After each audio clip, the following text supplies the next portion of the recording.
What is shaking, everybody? Welcome to the Tom Tolbert Show, brought to you by Fieldwork, the official non-alcoholic craft beer of the San Jose Sharks. And you know they are affiliated with Tyler Toffoli. Every time he scores or gets an assist, you can get 50% off your craft beer or non-alcoholic beer the next day at Fieldwork. Another athlete that they're associated with, and we'll get to that in a little bit, is Patrick Bailey of the San Francisco Giants, who's nice enough to join us during this busy time of the year. Patrick, thanks, man. I really appreciate it. Thank you guys for having me. So I played in Charlotte for 2 years. I bookended my career. At my beginning of my career, I was with the Hornets, their inaugural season, and then I was there my last year. I played with the Hornets, and it was a little bit of a culture shock for me growing up in California. I grew up in Southern California. Going to Charlotte was a little bit, it's like, okay, this is different. I had a little bit of an idea. My family's from Alabama. My dad's side of the family from Alabama. So I had a decent idea what country living was like. And I mean, fantastic people. I mean, I love the hospitality is unbelievable, but it was different. Same for you coming from like North Carolina to California? Yeah, no doubt. Same experience, different end of the spectrum. But it's been good, man. It's been good. We've really enjoyed being out in San Francisco Bay Area, and it's definitely different than kind of where we're growing up and where we're living now. But it's a good different. It's a lot of good food, a lot of good people, and no, there's no doubt about that. I felt the same about Charlotte. It was like a good different. The open spaces, like the huge I had an Alaskan Malamute back then, and he loved to go run around the backyard and stuff. Like, we had a big backyard, and look, you can't beat two things: country hospitality, Southern hospitality, and Southern cooking. Now, Southern cooking isn't the best for you. My grandmother would fry a shoe if you let her. It like didn't matter. It didn't matter what it was. Like, what is this? Oh, it's just fried. That's what you did to it. Okay, fantastic. But I mean, those are the two things that are constant, aren't they? Like, Southern cooking is fantastic, and Southern hospitality is probably undefeated. No doubt. Those are the staples. That keeps you home for sure. That keeps you home. No doubt about it. Well, congratulations on your second Gold Glove. What did that mean to you? Oh, it was cool. Again, just another year where you kind of, I guess, get an award for the work you put in, and obviously kind of getting voted on by the coaches and the people that kind of watch you play every day. It means a lot. So where are you with the automatic ball strike and the challenge system? Because you're a technician back there, and that's part of what gives you value to the team. Not the only thing, but one of the things. I mean, you are fantastic behind home plate. You're fantastic with the pitching staff. Your framing, I don't think has a peer. But so where are you with that? I mean, the challenges are a little bit different than the automatic balls and strikes. I'm okay with the challenges, I think, Patrick. If it was just a robot, then I'd be like, what are we doing back there? We can't have a robot back there. How do you see it? I mean, to be honest, at first I was like, great, this is going to take away a big strength of mine. But kind of looking into it, me and our coach have kind of dived into kind of what it would look like in our analysts, and to be honest, I think it's going to come down to just kind of like dominating the 50-50 pitches, the borderline zones. Because as good as eyes is the best hitters and the best catchers and pitchers in the world, like those ones that are just off the plate, like those are going to be hard to challenge. Yeah. Right. Hard to challenge. So it's gonna take away, the big misses, but you have big misses both ways, right? Like, umpires are human. They make mistakes as we make mistakes. Referees, everybody, like, it's a hard job. And so there's 100% strikes that are called balls. And so, we'll be able to challenge those as well. And so I think it'll just kind of expand your repertoire, your tool belt. Is like, catchers are going to have to know the zone and be good at challenges. Is that something you acquired, or I'm sure you worked really hard at it, but I've always said this, and I'll give you an example. I always say half of sports is making sure you're in the right position and making sure you're ready before things actually happen. Like in basketball, when the ball goes up for a rebound, you're already positioning yourself up. You know where the guy shot it from. You know where the chances the rebound will be, and you try to give yourself the best chance to get the rebound. You may not get it, but percentage-wise, you're going to give yourself a best chance. As a catcher, talk about the skill of locating the pitch, because it's not just locating the pitch, it's how you catch it. And if you catch it funky, elbow out and it looks weird, you're not going to get the call. Some guys yank it back in really quick. I'm like, dude, who are you fooling? You're over here and you yank, like the guy's going to look at you and go, like, I can't give you anything. You're like messing with me now. How key is that, and how much of a skill, how much did you have to learn that? Just the way you caught it that makes it look better than maybe another pitch that may be the same pitch that gets caught differently. Yeah, I mean, first of all, I've been blessed to have some amazing coaches. If you go look and watch my catching videos from college, like it looks way different than what it is now. So very fortunate for that. But I think kind of what you alluded to with the rebounding, like I think as a catcher, like we still have to kind of control what we can control and put ourselves in the best position, and that's different for each catcher, to make the best move possible. Again, like I'm as a catcher, what's coming, so the shape that's coming in, so you're matching like the trajectory and the plane, to where when you're starting to catch it, you're in a like strong, powerful position, where if you're weak, you get bullied back there. Man, guys throw way too hard to not be. You're gonna get abused if you're not good back there. It's amazing. It used to be, I'm 60, so I grew up watching baseball in the 70s and 80s and all the way through. And when the guy threw 95 back there, it's like, oh, dude, we got a power arm. Look at this guy. He throws 95, and it was maybe like 3 or 4 pitches, right? He'd have to hump up to get it to 95. Now these guys are just like, hum 95. It's like not that big a deal. It's wild, isn't it, to see how hard so many guys can throw? Yeah, I think that's close to the average velocity for the right-handed fastball now is 95, which is mind-blowing, but it's what makes it fun. No, look, that's what made Nolan Ryan so incredible, was that like everybody was throwing 92, 93, and all of a sudden this guy's throwing 99, 100. Like now you throw 100, you've kind of seen not 100, but somewhat. You go from like 92 to 100, all of a sudden you're like, holy crap, and then you don't know where it's going half the time. How are you able? I've always wanted to ask you this. How are you able to compartmentalize your hitting and your catching? Because they always say, it doesn't matter. Patrick doesn't have to hit it all and he can catch. I'm like, well, yeah, that's easy for you to say. I'm sure he feels a little bit different. Like, I'm sure he'd like to hit and catch it if it's okay with you. Yeah. How are you able to leave those two, like when you hit and you're not having a great a game or something? How are you able to leave that in the dugout and go, okay, stop, boom, let's go catch, and then we'll get back. We'll worry about hitting. No doubt.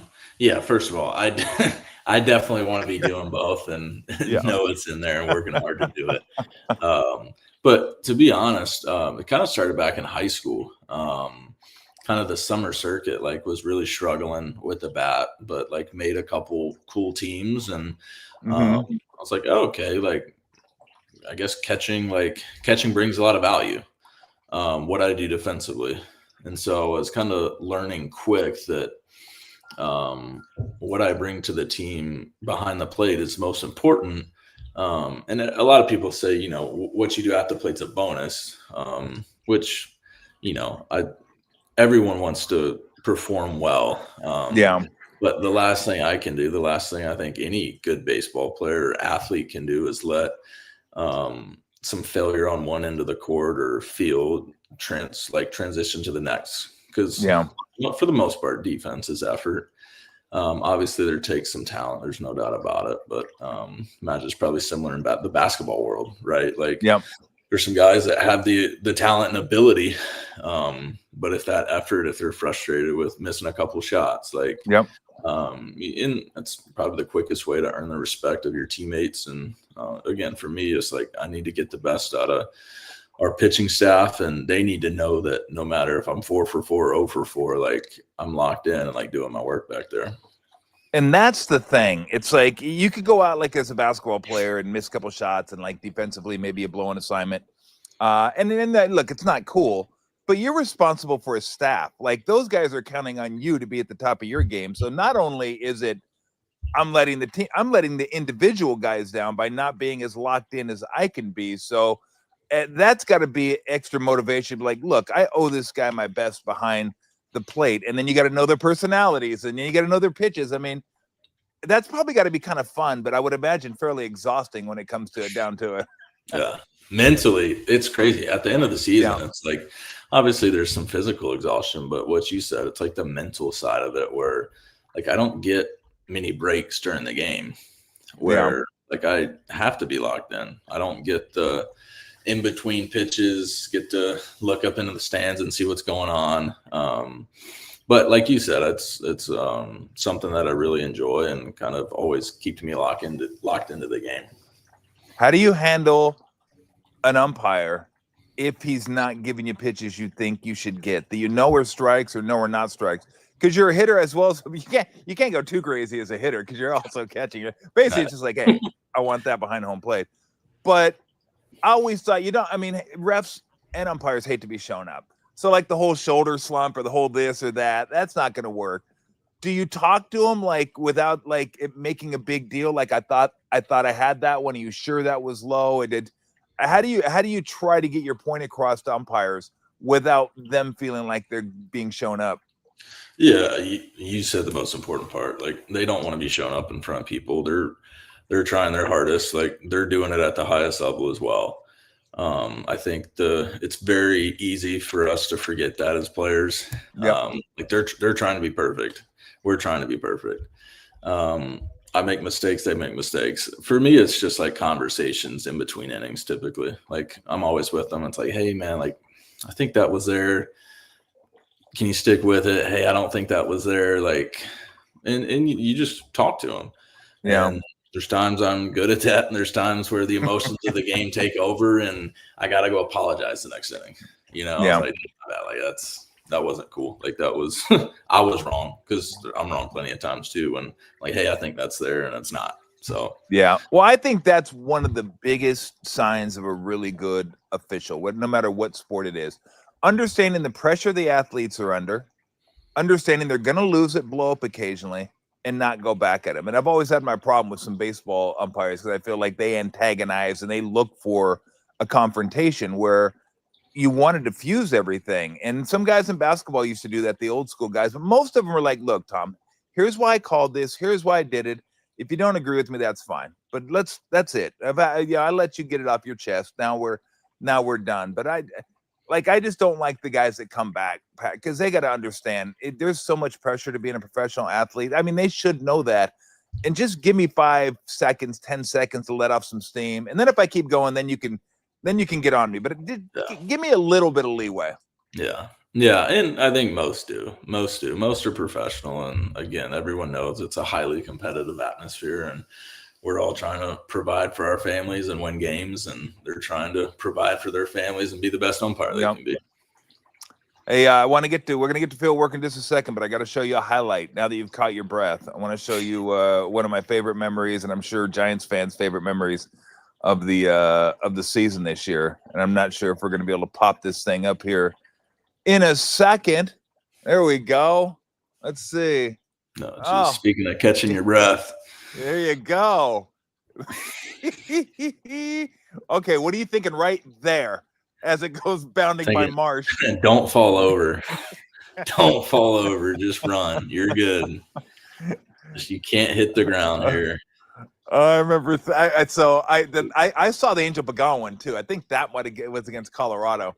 And Angel Pagan's kind of a runner. And I gotta say, like, I like you, Patrick, but he looked really cool with the hair flying back and forth and all that kind of stuff. He was really, but when you hit it right there, did you think gone or, oh shit, I better start running? Off the bat, I was like, oh, it's got a chance. And then every time I hit it to right center field at Oracle, I'm like, I better start running. And so it's a little bit of both. It's like, oh, I hit that one good. And then it's like, you better get going. In my head, I think it was out. So it's like, I got to get to third. Like, I got to get to third here. And then I saw the bounce, and I'm like, oh, goodness. Like, I better keep going. Crazy. All right, I'm going to give you a trivia question. You're the first catcher since 1926. There's only been 3 catchers. One in 1926, one in 1907. They hit walk-off inside the park home runs. I'll give you all the points if you can name one of the 2.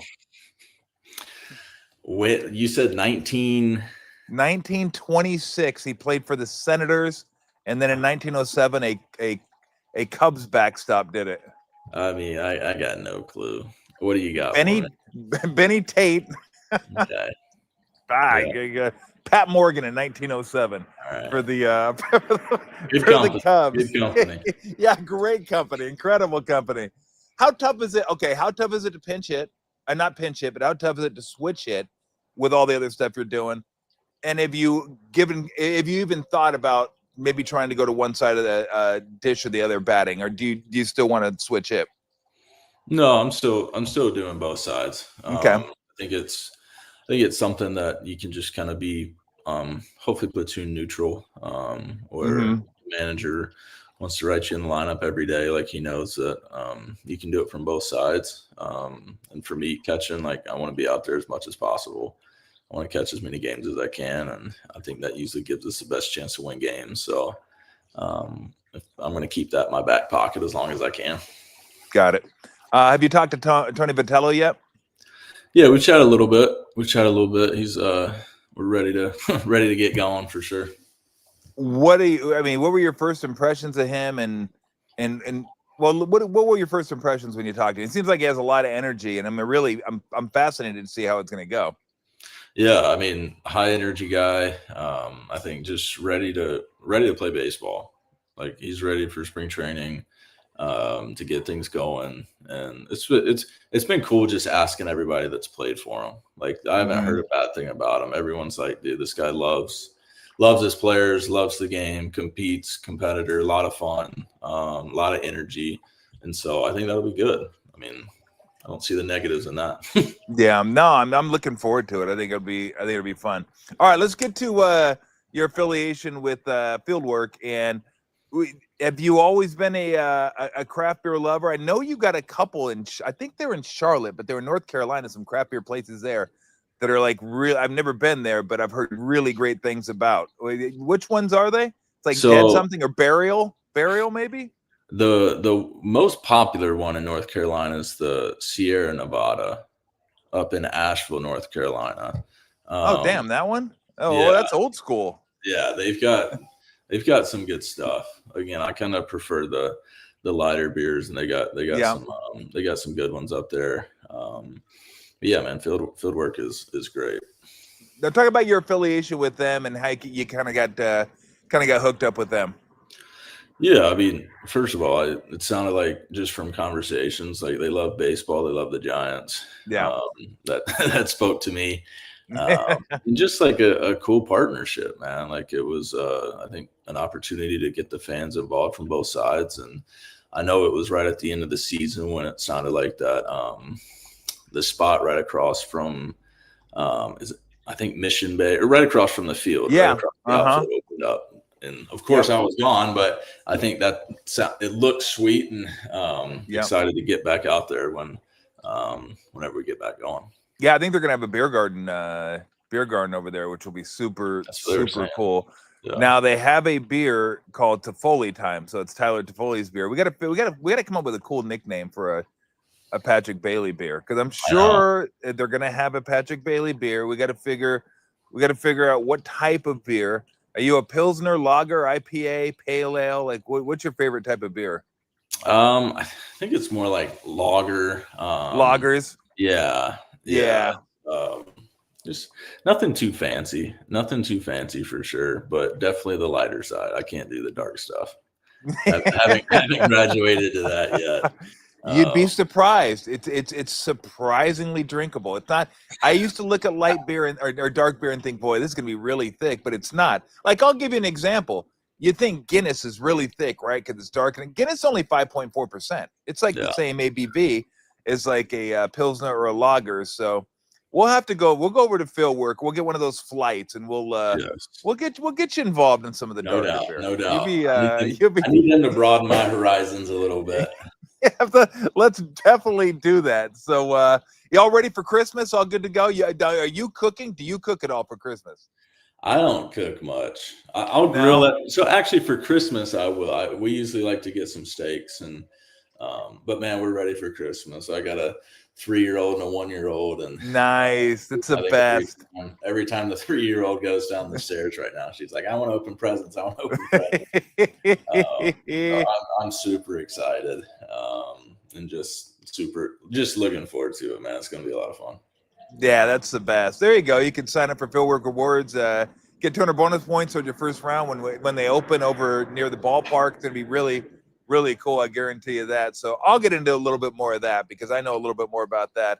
And again, like I said, I've been associated with Fieldwork long before I was associated with Fieldwork, just because I used to go over there and drink their beers all the time. Well, have a great time during the holidays. I mean, boy, I remember those days when the kids were young and they go wake you up and Santa Claus has been here and the cookies are out and the milk's out and they're like, oh, Santa came, and they're super excited, and you go down there and just watch them rip through packages and do all their stuff. It literally is the best. So enjoy that, man. You're gonna have so much fun. Have a very Merry Christmas, and really thank you so much for joining me. I appreciate it, Patrick. Hey, thank you for having me. Merry Christmas to you, and Merry Christmas. Holidays. I appreciate it, Patrick. Thanks, man. Yes, sir. See ya. All right, man. Merry Christmas. All right. Let me because I got the pulp right here. This is the flagship IPA. I didn't open it. I could have opened it, but they are opening a beer garden over by Oracle. I'm not sure. I just texted Barry to find out if I guess it's official. I texted him. I go, "Is it official? Can I mention it?" But it is official, and the beer garden is I guarantee it'll be super, super cool beer garden. So let me look right here. Let's see if I get a text back. Yeah. Final inspection today at 1:30. Good Lord. Oh, ooh. It's going to be open in the next couple weeks. I guess it's official. Oh, damn. Let me show you a picture. I'm going to see if you can get this. So this, you can see where the field work is, and that's the ballpark right across. That's going to be nice. That's going to be real nice. So anyway, they sent us the, it's so funny. I've been doing this for like 30 years, and I get talking points from everybody. And I get people that,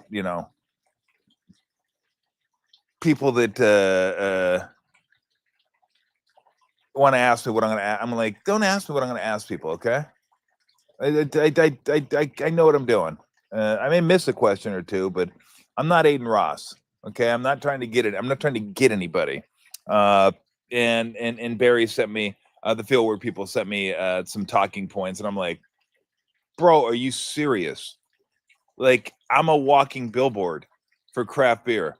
Like, if that's one thing, people trust my beer commentary more than they trust my basketball commentary, I think. I'm pretty sure. Because they think just because I'm friends with Steve Kerr, I suck up to him.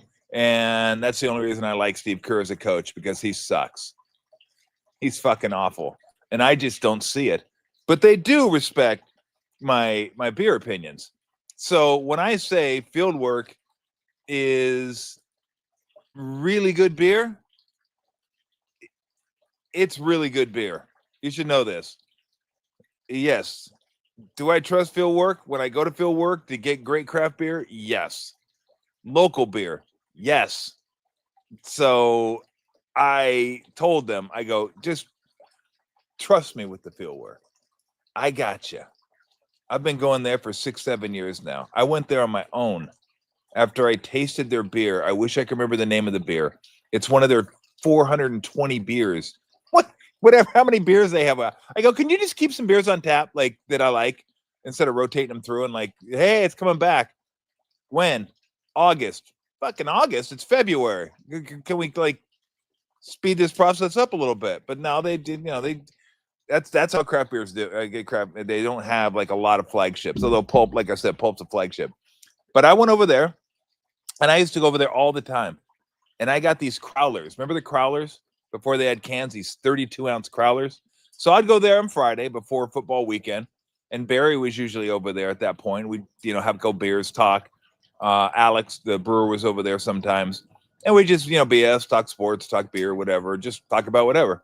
And I used to go home sometimes with like 15, 16 crowlers, like these monster double IPAs, triple IPAs, heavy IPAs. And I'm not sure, like, now that I look back at it, I'm like, God, what was I doing? I mean, I was just crushing like 8, 9 crowlers on a Saturday. Now, I'm not saying this because you should do it. I'm not saying it because I should have done it. I'm just saying that I used to go there all the time, get lots of beer. So I'm very acquainted, familiar, not quite intimate. I wouldn't say I'm intimate with beer, but I know field work. And yes, I trust field work when I go there to give me, no matter whether I've tried the beer or not tried the beer. I trust field work. And there are a lot of places. There are in San Ramon, they're in San Leandro, they're in Berkeley, they're all over the place. So, yes, you can trust me when I tell you that field work is damn good beer. And we're going to probably do a show over at the place right across from Oracle at some point. So we'll get over there and do a show, and we're looking forward to maybe doing something at a field work brew house at some point. Invite some people, go watch a game, or maybe a Warrior game later in the season. So yeah, it's cool. They have an affiliation with Tyler. It's cool they have an affiliation with Patrick, and I'm obviously love being affiliated with field work. So head on over there and enjoy your fine craft beer, everything from non-alcoholic beers to barley wines and everything in between. So, all right, let's talk a little football. Let's see if we can find some winners with Dennis Renahan at Quackside Sports. Picksfootball.com. And I texted Dennis last night, 3.4%. 3.4%. That, because I'm an idiot, that 3.4% made a difference. Hello, Dennis. Hey, how you doing? Two things. First of all, love the interview with Patrick Bailey.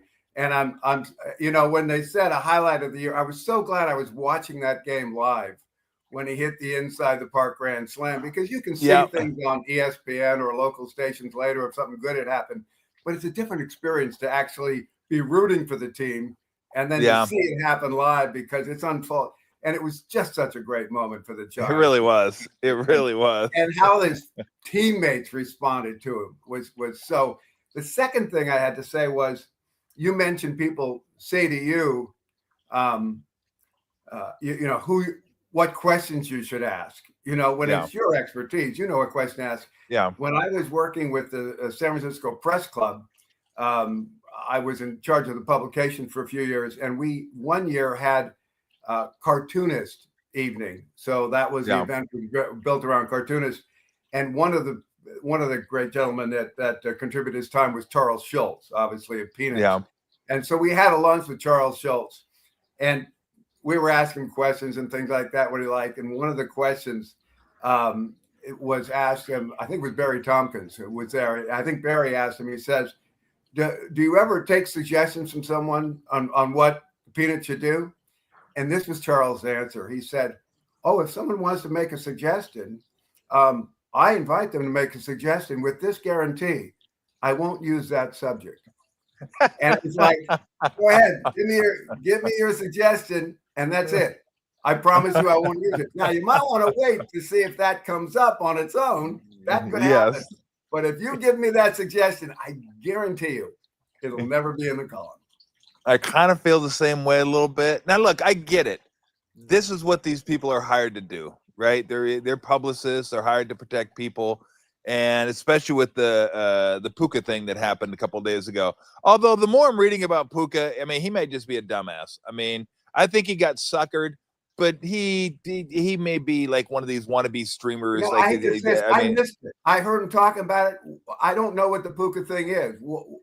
Do you mind explaining it? I don't know if all your listeners know exactly. Yeah, I'm going to get into it a little bit later. But what happened was he went on this live stream with a couple guys, and the guy named Aiden Ross, young guy, Jewish guy, got him. He said he wanted him to do a Jewish celebration. He goes, "Do a Jewish celebration for me if you score." So he did the whole, the greedy Jewish guy with the hands, rubbing the hands together. So Aiden Ross knew what he was doing, but Puka didn't know what he was doing. So I mean, it was a setup from the get-go. They set him up. They kind of set him up, and I felt bad for Puka just for a little bit until I found out he was live streaming from the locker room after the Arizona Cardinal game, even while teammates were telling him don't do that. And I was like, okay, now, well, whatever. You get what you deserve. You just go ahead and wear it on the chin now, because that's the one thing you don't do. You don't upset the dynamics of the locker room by inviting other people into the locker room that are going to see things or hear things that they're not supposed to hear and see. That is supposed to be. I was part of a locker room for many years of my life. That's our place. That's our place to say things that may not be publicly acceptable. That's our place to vent if we want to vent. That's our place to get on the coaches or get on each other if we want to do that. And then when we leave the locker room, boom, it's over. It's done. It's left in the locker room. You're not supposed to invite people in. And so when you're live streaming and your teammates are telling you don't do it, and then you do it anyway, my sympathy for you drops way, way, way, way, way down. Because apparently last night, during the live stream, he talked about the refs, how the refs are the worst, how some of them just want to be on TV, just to make a call, just to be seen. Trust me, guys don't want to be seen because when they screw up, they're seen. 98% of the refs I know would rather blend in the background, come and go under the shroud of darkness. Like, we're nothing to see here. We're not here. Refs don't want to be noticed unless you're at Hockey League. But if I had guns like that, I'd want to be noticed too, right? I would definitely want to be noticed. So he said, like, he tweeted last night. He deleted it, but he tweeted, like, tell me I was wrong. Thank you, refs, for your contributions. LOL. So it's like, even when I want to feel bad for him, yeah, I don't anymore. I'm just like, bro, what are you doing? Like, literally, what are you doing? And why are you on with that fool anyways in the middle of a season, a live stream? The guy's apparently really controversial. So I was just like, I wanted to go into it, Dennis, going, oh, man, he got duped, which I think he did. But my sympathy meter went from about 8 to 1. It's like, whatever. You deserve what you get now. I don't really care anymore. And then to make his week even worse, his brother got arrested for allegedly stealing a Lakers car as a role. But yeah, I know. It's like bad week for the family, huh? The Nakua, not a good week leading into Christmas. Not a good week. Not a good week at all. So No, last and then night, they lose last night. Then yeah, they lose so on top of that last what night. A great game, though. Wow, It it would have been better. It would have been better if Seattle would have won by more than 1.5. You know, given the line opened with Seattle, the 1-point underdog. Yes. And I saw it, and I was thinking, boy, that's not a lot of points to be given the Rams. I mean, how good the Rams are. And I like Seattle here. So I woke up on Tuesday morning saying, well, I'll get my wager in. And I saw it, and it was 1. I said, well, let's see what way it goes. Next time I look, it's -1. And I went, oh, no, they're right. That's the play. So that's where I got my bet in. But at the same time, it went up to 2 and then 1.5 and then back to 1. And then the line that we have officially on the site is 1.5. That was the closing line, or as we call it, the Tolbert line. Yeah. And so you fell just into that. So disappointing. 4%. Yeah, I mean, I used to look at spread moves. I should have lost spread moves. I used to look at spread moves, and I know this. You take an opening line and a closing line, and that will change the winner to either a tie or a loser 6% of the time. That's how often that happens. Well, that factor used to just take me off those games. I wouldn't chase line because I'm giving up 6% for that. But then I realized that was stupid because sometimes those were 90% plays and the 6% took it down to an 84% play, but it was still going. So I got over, the idea of never taking a line that wasn't as good as the opening number. And these days, with everyone using computers and having more information access, the lines more commonly go the correct way. And I mean the correct way towards the winner. Whereas when I started Quackside in 81, you could just make money betting against the public. You could make money just betting against the line. The line opened at 5, then you take 6.5, take the 6.5. Line opened at 5, now it's 3. lay the, it was just Yeah. boom. It was just clear, that the line was going the wrong way. And you just always took the benefit of the spread. Yep. That's different. But so last night's game, very exciting. 2-point conversion was huge for me, Yeah, I bet it was. And at the same time, it goes down as a loss on our account manager, but most of my clients, you excluded, unfortunately, Yes. found a one along the way. And I wish I would have posted the game really like I do once in a while. Take this line right now. If I would have done that on Monday or Tuesday, certainly morning, then I could have counted on people, winning. Yeah, I mean, I blame myself for that one because I could have got him at +1, but it was +1.5, and I go, well, let's see if it goes back to +1.5, and then it went to pick, and then I go, well, let's just see what happens. Let's see if it goes back. I mean, I should have taken it then, but I didn't. And then every time I checked, it was -1.5, and I was like, okay. I go, I might as well just wait till game time now to see what happens. And it ends up -1.5. And I could see it coming from the first half, just the way it was tracking. And it got there in a very weird way. Like there's no way at the end it should have got there. And it still got there. Like I was so hoping that they would win the toss. I just wanted the Rams to win the toss and go on defense first. Because I knew they were going to go for 2. And as soon as they went for 2, I was like, dead. Doesn't matter. I mean, it doesn't matter one way or the other. 1.5 ain't going to win it, going for 2. No, not winning either way. It was over. I thought I was looking at the 1 as a danger the whole game when it was a 2-point game. And then when they got the most amazing 2-point conversion. Wildest thing I've ever seen. And they give credit to the kid picking up the ball. He didn't know. Oh, Charbonnet? Yeah. He had no idea what he was doing. He just went to pick it up and hand it to the ref. The announcer said, he rushed over the ball. No, he didn't. No, he walked didn't. He over, the ball was laying there, and he picked it up and happened to be standing in the end zone. But when they got that, I went, okay, now it's tied. Now we're going to have a 3, 6, or 7. Yeah. Okay, we're out of that 1-point trap. But anyway, it was. Anyway, it wasn't meant to be. I mean, whatever. I can't go back and try to get it now. So, but the biggest news out of that game was, and let's get to this game first. The Niners control their own destiny. Well, there's the play right there, Dennis. Off the top of the helmet or side of the helmet, then it's like, and then watch Charbonnet. So Charbonnet is going to go, okay,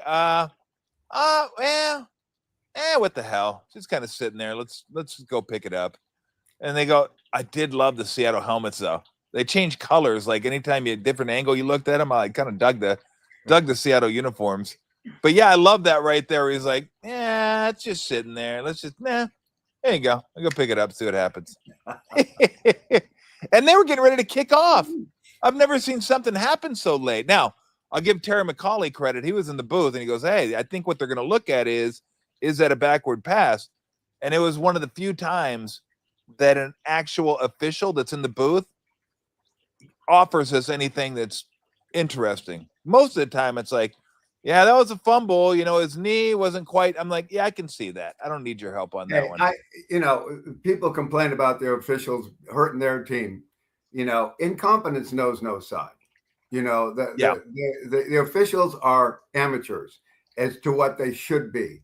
When the NFL brags about how they saved the kid's life at the Buffalo Bill when he had the heart situation a couple years ago. Oh, Hamlin. Yeah. And they talk about all the experts that they had on the sign and the medical experts and everything else. And, I used this sample in a story once. I said, well, what if ran out there was a librarian and a lawyer and an insurance salesman, and tried to help that kid? It wouldn't have worked like it did with the medical professionals out there. But that's exactly the professions of the people that then started reffing the game. They didn't resume that game. But that was the people that were reffing that game. That's their game. They're school administrators, they're lawyers, there's a dentist. There's different ones that do it. Give me full-time referees. Did you ever see the movie? Did you ever see the movie 300? I did, but I don't remember it necessarily. But I know Okay. I've seen. So anyway, it's 300. It's professional soldiers. Like Gerard Butler was the leader. I think King Leonidas, and he was a Spartan, right? Badass professional soldiers and everything. And they're going to fight. So they're marching and they run into Arcadians who are also Greece, but they're not professional soldiers. So they run into each other on the way, and the Arcadian guy, the leader, says, "I thought your forces would have at least matched our forces because they had more people than them." So Butler, King Leonidas, starts asking everybody like what they do. Arcadian, what's your job? And he goes, "I'm a potter, sir." They go, Arcadian, what's your job? I work construction, or I'm a carpenter. He goes, Arcadian, what's your job? He goes, I'm a goat herder, whatever it was. So then he turns around and he goes, Spartans, what's your job? And all of them in unison go, oh. And he said, see, Arcadian, I brought more soldiers than you did. That's what you're talking about. There's a bunch of potters out there that are calling NFL games, but I don't know what the hell. What the hell are you going to do? This is a bazillion-dollar industry now, and Yeah. Plus now they're in bed with gambling. And so there's just no reason not to have 200 great refs in the prime of their career, not 58 years old, but 28 years old, in the prime of their career, getting paid enough for a full-time position that works around the clock, and you won't have 7-minute conversations at the middle of the field trying to decide what a rule is, because everybody know what the rule is because they've worked on it 7 days a week, 12 months a year. Anyway, that's what I feel about it. I got Trump. All right. Okay. Then we'll get to some games. See if we can find some games for everybody this week. Like I said, I already screwed that one up, so I feel kind of bitter, but it's over. I can't do anything about it. All right. Well, let's get to the game I said we're going to get to. Niners went out. They're the number 1 seed. That would be the most unlikeliest thing of the season, because it's always been Seattle, Rams, Seattle, Rams, Rams, Seattle, 2 of the best teams in football. And the Niners were just kind of lurking, like they were off screen, just a little. They're like right here, like right there, Dennis. And then the Niners just went, hello. It's like, oh, damn, the Niners are right there. Forgot about the Niners. Where'd they come from? And if they went out, they're going to be the number 1 seed, which would be the most unlikeliest thing, one of the most unlikely things of the season. Now, I know how you feel about this game. I might feel a little bit different, but we got the Niners, I think, laying 5.5 in Indy this Monday night, which, by the way, everybody, Brent and Bergie will be doing a show with me. We're all 3 going to be doing the show after the Monday Night Football game, so you can join us for that. What are your thoughts on this one? Well, it's interesting. First of all, Phillip Rivers. I want to know if they're restarting the clock on his induction into the Hall of Fame. They are. So he has to go another 5 more years. Yep. Mm-hmm. Yeah, but he gets insurance for his 10 kids, so it's a nice exchange. He gets a new insurance policy for playing right now. Yeah, a lot of kids. It's the fact that Seattle last week just tossed their helmets on the field and figured this is going to be easy. The guys, is he getting his Social Security checks yet? And so we can handle him, and he hadn't played in 5 years. And he played good, but really played good was the Colts defense against Seattle. They did not allow a touchdown. The 18-16 final was achieved by 6 field goals.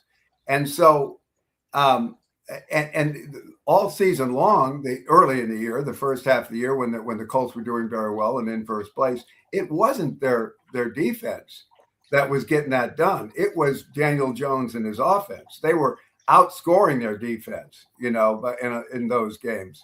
And that second loss, or the first loss, was when the guy forgot to take the ball in the end zone against the Rams. The second loss was when they had 5 turnovers against the Steelers, and still lost only by a touchdown. And I always look at that when you have a lot of turnovers and lose close or win, that's something different going on there. And so I was surprised by the Colts defense in Seattle. Now, San Francisco goes to Indianapolis. Yeah, they got the break of their lives last night to create the situation where they are controlling their own destiny. I don't think the Destiny's going to go quite as well as the 49er fans would hope.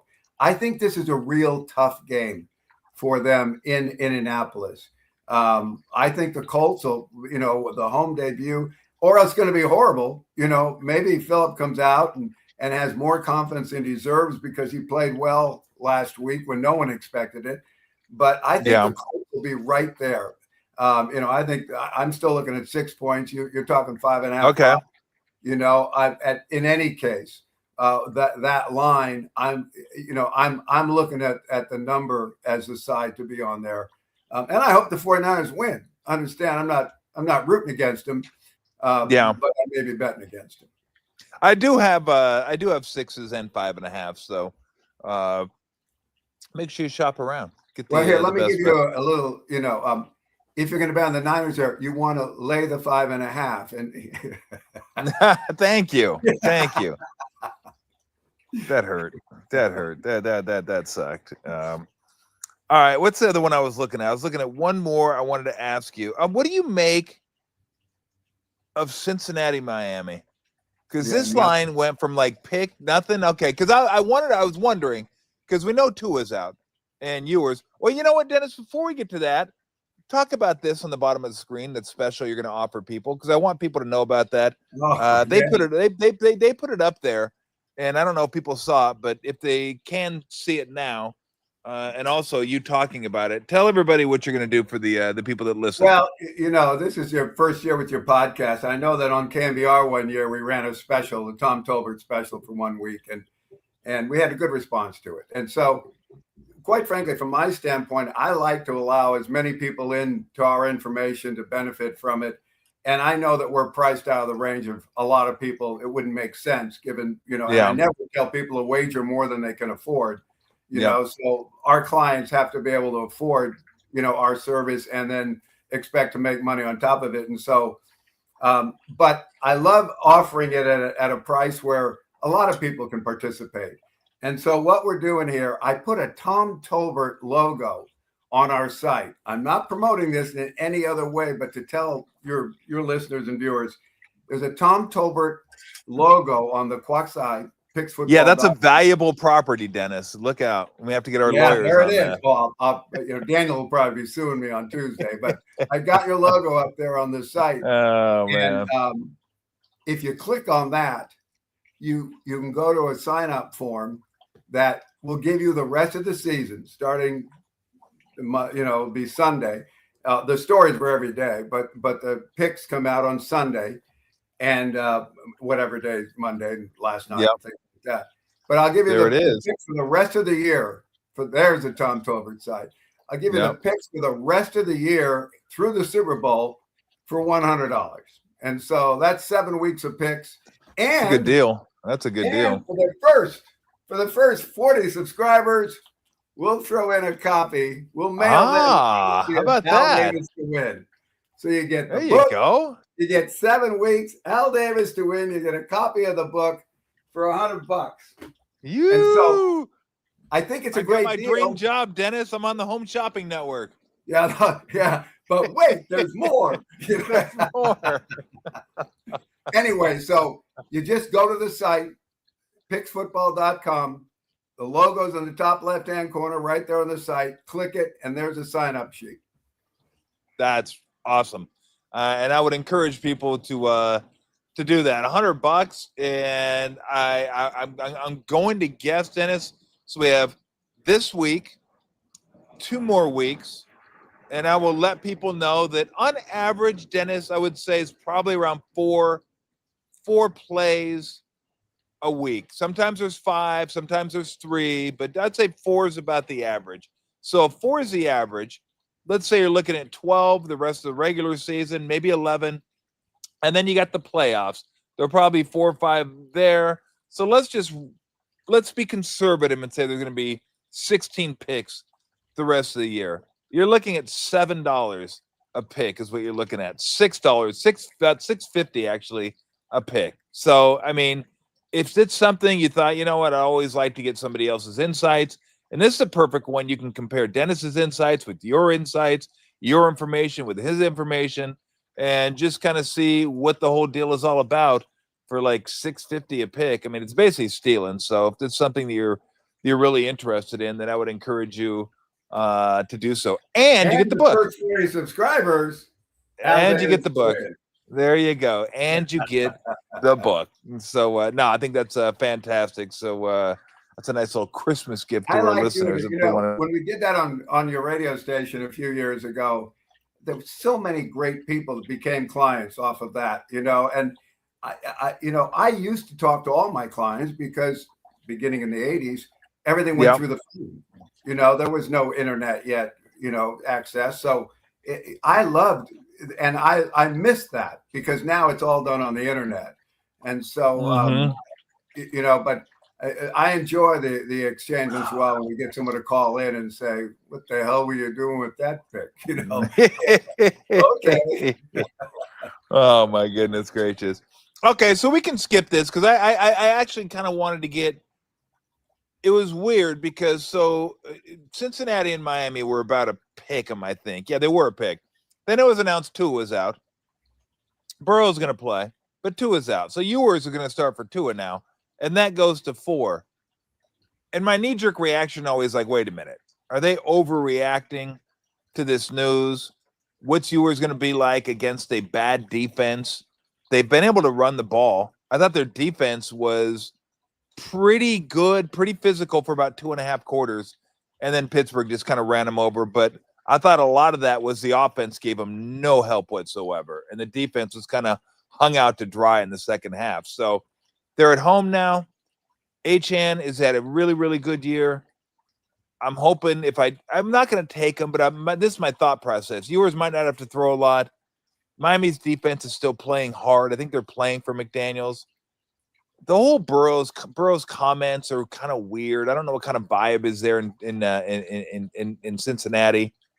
4 just seemed like a lot. That's all I'm going to say. I probably won't take it, but it doesn't sound like you have much of an interest in it one way or the other.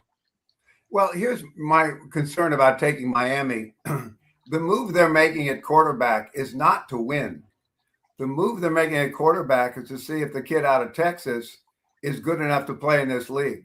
And so this is really his dress rehearsal in real action because they need to know whether they need to bring in another quarterback because unfortunately Tua has injury situations. He's avoided pretty much this year, but he's been a little frail. So if you get a team around him good enough to go someplace, you might end up having to play without him, which would so they want to see if I'm trying to think of the kid's name from Texas.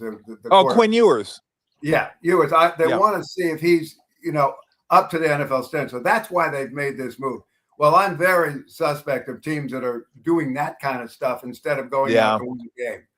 But Cincinnati, I don't want anything to do with Cincinnati. Cincinnati bobbled up just enough for us when they needed to.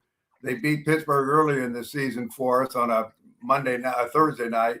And, they lost for us on cue against Baltimore last week. I think they bobbled up enough to say, hey, we might make a run to the playoffs. That was the conversation 2 weeks ago. Now, of course, that's been erased. I'm not interested in Cincinnati at all. I don't know what this team. So I end up with 2 teams I don't want. Do you want anybody Baltimore, New England? Yes, I do. You do. Who do you like? I can't wait. Well, I mean, if I had to here, if I had to, it'd probably be. I don't know. Maybe I don't like anybody here, Dennis. You do. I know another handicapper that that's on the show occasionally. Likes Baltimore. Doesn't love them, just likes them. I want to like New England. There's something about Baltimore that's just not quite right this year. And I told you that was one of the reasons I had Pittsburgh against them last week. I just thought, it's just 2 weeks ago. I go, it just doesn't seem. It didn't I didn't love Pittsburgh. It wasn't so much a bet on Pittsburgh as a bet against Baltimore. And I don't know if something's wrong with Lamar Jackson, but the defense isn't great. The offense isn't great. They're not running the ball all that well. He doesn't run the ball. Lamar doesn't run the ball as well as it it just seems like something's off for some reason. So I don't know. Again, when you ask me, who do you like? I guess I like New England, but when I was trying to explain it, I don't know if I like them well enough to say I want to put money on them. But again, you might have an opinion and change my mind. Well, here's the situation from my perspective is I keep looking at this Baltimore team. We've been pretty right on Baltimore all along. I skipped that Pittsburgh game because I thought they might be overdone, but we had them last week, against Cincinnati in Cincinnati, and I was pretty well alone amongst handicappers on that side of that game. Most of the handicappers, people that I respect, had Cincinnati in that contest. And it was 24-0, not indicative of the actual game. That was just the final score. The game was much closer than that. In any case, Baltimore, they have a winning tradition. It's in their DNA. John Harbaugh is a winning coach. They still have a lot of players. They were hurt when they went through their 5-game losing streak early in the season. Lamar was out. We know the difference he makes. And you're right. He hasn't looked like the where they used to say, well, that's unfair. He was so good. He can run, he can throw, he can pull the defense in, run by him, he can throw over him, and it was magic for me. Never won a Super Bowl, never got to a Super Bowl yet with all that talent, that they were bragging about. I just think Baltimore started 1-5, right? And then they made the run and they caught Pittsburgh and then they lost to Pittsburgh. And now Pittsburgh, wins at Miami, which puts the pressure back, or against Miami, puts the pressure back on Baltimore. I don't think they're going to let down here. I think they're inspired to play a New England team, which I think may have already got all of its wins for the year. This Patriots team, as you look at them, it's been an amazing run for a team that was in last place last year to go into December with the best record in the conference, or tied with Denver at the time. I think maybe the New England wins are over. I think now you get to a situation with a young team where, geez, the wins were so easy, and now we're struggling, and when that struggle starts, there's just that moment of indecisions in games, and you can see it. You can see where there's just a bit of a hesitation because they're trying to recapture what has already gone. And so I think this is New England losing and Baltimore being on the field when it happens. Okay. Yeah, I think I'm gonna skip this one. I was with you last week. I went with Baltimore last week. I was like, the more I think about it, the more I like Baltimore. And I had Buffalo last week with you. I couldn't go Kansas City. You were smart to have Kansas City. Well, I love Kansas City. But I don't know if I'm smart. Casey. Yeah, I don't know if I'm smart. Only loss of the week was Mahomes getting hurt. He was about to tie that game. We were going to win by 7 in overtime. That's where that came with it. I tell you. Let's go. Yeah, those two teams have a hard time because I think they just think there's something off this year. But who knows? Okay, let me go Lions this week, because now you get the Lions. This is an interesting game because both these teams, we always talk about want versus need. Both these teams need this game. Like, they need the game. If Pittsburgh loses, they fall back into that tie with Baltimore if Baltimore beats Cincinnati. And then it looks like we're heading for a showdown come the last week of the season between Baltimore and Pittsburgh for not only who's going to win the division, but quite possibly who's going to make the playoffs, who's not going to make the playoffs, which is always a fun game. Then you get Detroit, who's not quite right. They're another team that's not quite right this year, and they're laying a pretty big spot this week. They for about a quarter and a half, I thought, oh boy, look at them against the Rams. Boy, that looks like the Lion. Oh, whoa, okay. Never mind. Moving on. Rams crushed them, and they just didn't look back. They ran them over and then didn't even look back to see if they were okay. Just left them there. and Detroit got hammered in that game. So the line in that one is 7. It's a straight 7. I don't know if I'm going to take this one, Dennis. I almost want to take Pittsburgh because it just seems like such a perfect spot for Detroit. It seems like this is a spot where people are going to go, oh, Detroit's good at home. Now that everybody knows about Detroit after a loss, Like that wasn't a stat that everyone knew about. Now everyone's throwing that around. Like, oh, look, Detroit after a loss, 13-1 or 14-0 or 15-0 and 14-1, all that. I always feel like when the stat gets widely known, then it's, okay, let's go against the stat because everybody knows That's the end stat. of the stat usually. Exactly. Exactly. So that being said, and the line is at 7 and it was at 6.5, went to 7, and then it's been at 7 now for like I think 3 days. I don't know. This one just seems like you just bite your lip and take Pittsburgh, even though the trends say take Detroit on this one. How do you see this one? Yeah, I love this play. So we started a situation where it was 6.5, and I didn't get a chance to wager on it at 6.5. It was 7 the first time I saw it, and I bought it right then. I bought it right then. I said, "Give me the 7, to lay the 7." I'll lay that number right now because it might go to 8. Was my thinking on Tuesday. Yeah. It might go to 8. And the reason for that is you say this is a must game. It's a must game for Detroit. Both of them, I think it is. Yeah. They're chasing both Chicago and Green Bay. It's not a must game for Pittsburgh. And because of this, all that matters for Pittsburgh, they could lose the next 2 weeks. And if they beat Baltimore on the final day of the regular season at home, they win the division. Yeah, good point. They could win the next 2 weeks. And if they lose that last game at home to Baltimore, they could lose the division, assuming Baltimore wins those 2. That's all they got to focus on is that last game of the season in Pittsburgh against Baltimore. That's going to decide that division. And right now they're 1 up on Baltimore. So they have the advantage of, and of course, because they beat them 2 weeks ago, if they won the last time and they ended up in a tie, that the head-to-head would go to Pittsburgh with the 2 wins over Baltimore, and that's how they'd win the division. So that's all that matters for them. So this is not only not a need game for Pittsburgh, they really don't need it. They really don't need it. They would love to win the next 2 and have Baltimore lose one of the next 2 and have Baltimore come to Pittsburgh 2 down with 1 to go. That would be great for Pittsburgh, but that's really out there in the want category. Yeah. The need category is Detroit coming off a loss, going home, and needing to win to hope that they catch either Green Bay or Chicago to get into the playoffs or win a wild card as a 3rd team from that division.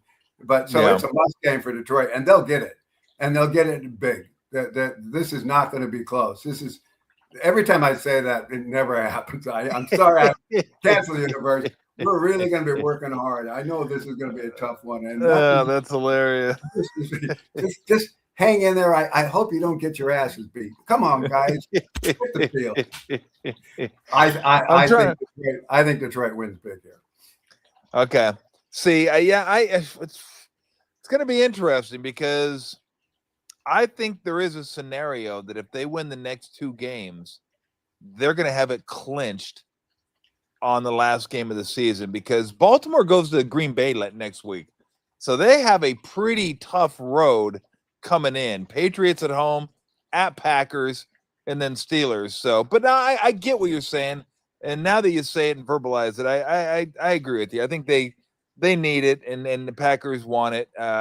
They don't need it as much as certainly as much as Detroit. I think that's pretty good. So I might not do anything with that game.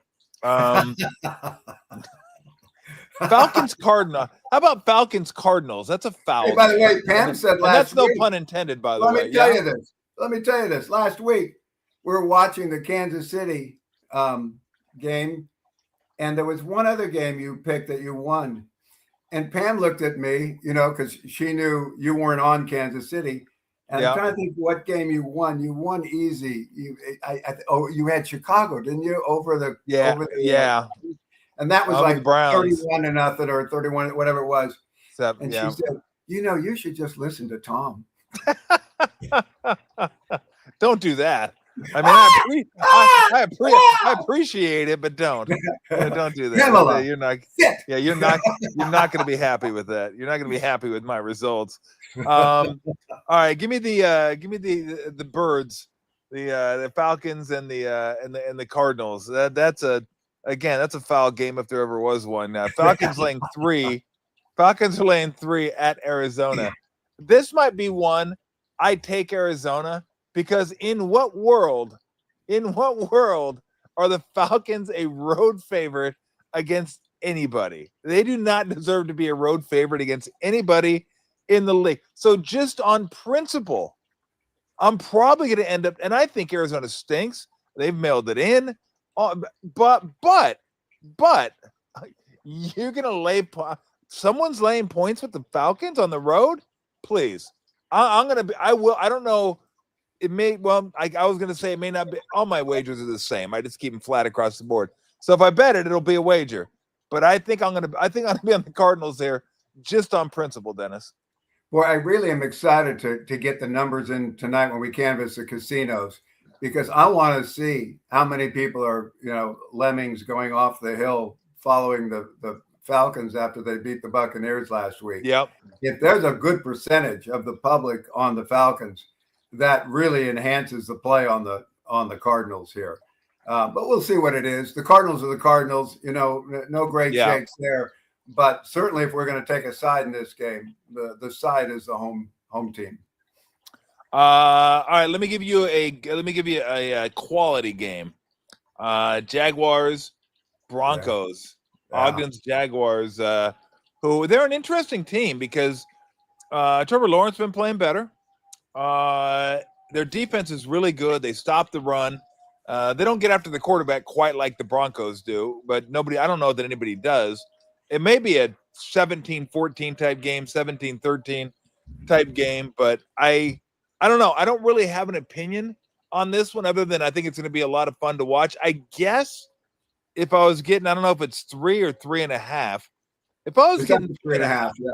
Okay, I might be inclined to take the Jaguars in this one because I think it could be a low-scoring game, but it may just be one I watch. But I'm looking forward to watching. I can't believe I'm saying I'm looking forward to watching a Jaguar game.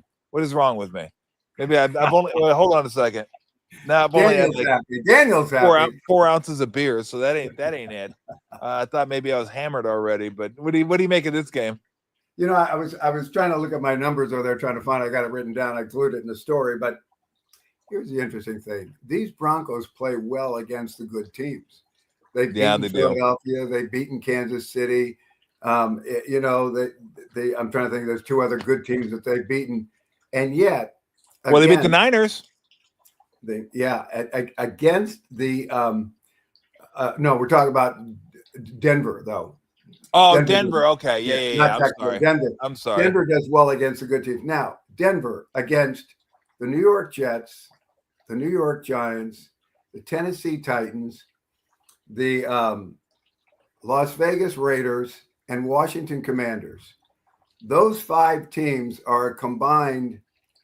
I'm trying to add it up in my head. I'm going to get this close. They're like 13 and 51 or something. It's very close to that number. Wow. I was looking for it here and didn't pick it up, but I've got it. It's like that.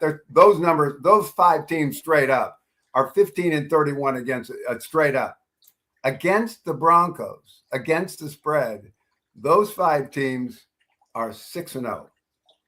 That the Broncos play down to their competition. But win. Now, that usually indicates a great football team that keeps the action in front of them, has no need to blow anybody away, just stay inside the line, and after 60 minutes, we're going to have more points on the scoreboard. And that's what a great team can do, and maybe that's the category the Broncos fall in, is that they're able to do that, keep the action, their defense dominates, Bo Nix, the quarterback, doesn't make mistakes, doesn't put his defense in an untenable situation. So all of that speaks well to the Broncos. The Broncos have the best record in the league. They have the number 1 seed in the AFL, and they're AFC. They're coming off. They started in the AFL in 1960. Yeah. Showing my age, and then So now that they're still looking to get that top seed, and here comes the Jaguars. They're also in first place, 2 games behind them in the conference standings, and also only 1 game ahead of Houston in their division standings, while Denver is 2 games ahead of the Los Angeles Chargers in their division race. All that adds up to me is Denver is in such a sweet spot, coming off the come from behind win over Green Bay and thinking, all right, we're favored and people are betting on us and the line's going up. Yeah, we're going to do it again. And Jacksonville's just playing too well. Jacksonville is just playing too well. Now, the concern is that their quarterback, Trevor Lawrence, who's having a real good year, isn't fleet of foot. And Denver leads the league with 58 quarterback sacks. On pace to maybe have the most sacks ever in a season. But I can't lay 3.5 points with a Denver team that didn't beat the spread against those 5 teams I mentioned and are coming off the big win against Green Bay and have a cushion in their division race. No, this is Jacksonville. I'm pretty sure this will be a play for us. Oh, okay. Hey, Trevor Lawrence is kind of fleet of foot. Don't sell him too short. He can actually run a little bit. You ever see that hair moving? Yeah. That hair going back and forth? Like, whoosh, whoosh. I'm so jealous. I'm so jealous when I watch him. Trevor Lawrence came into the NFL with the 4th highest quarterback rating in history from the scouts. He was 4th highest rated. I knew he was really high. Coming out of college. Number 1 was John Elway. Number 2 was Peyton Manning. Number 3 was from Stanford, went to the Colts. Andrew Luck? Andrew Luck was number 3. Okay, wow. And number 4 was Trevor Lawrence. Wow. How about that? I mean, it kind of makes sense. He was really good at Clemson. Really good at Clemson. All right, give us a game. Give us a game that we got one tomorrow. We got one on tomorrow's schedule. We've got the Green Bay Packers versus the Chicago Bears. Prime time, 5:20. This is the first time I've ever seen this. These 2 teams played 2 weeks ago. Yep. And they came into that game with Chicago having a half-game lead because Green Bay has a tie. They got 40-40 against the Cowboys, I believe, in week 5. And so we've got a situation here where whoever won that game was then going to go up by a half game. Now here we are 2 weeks later and exactly the same situation.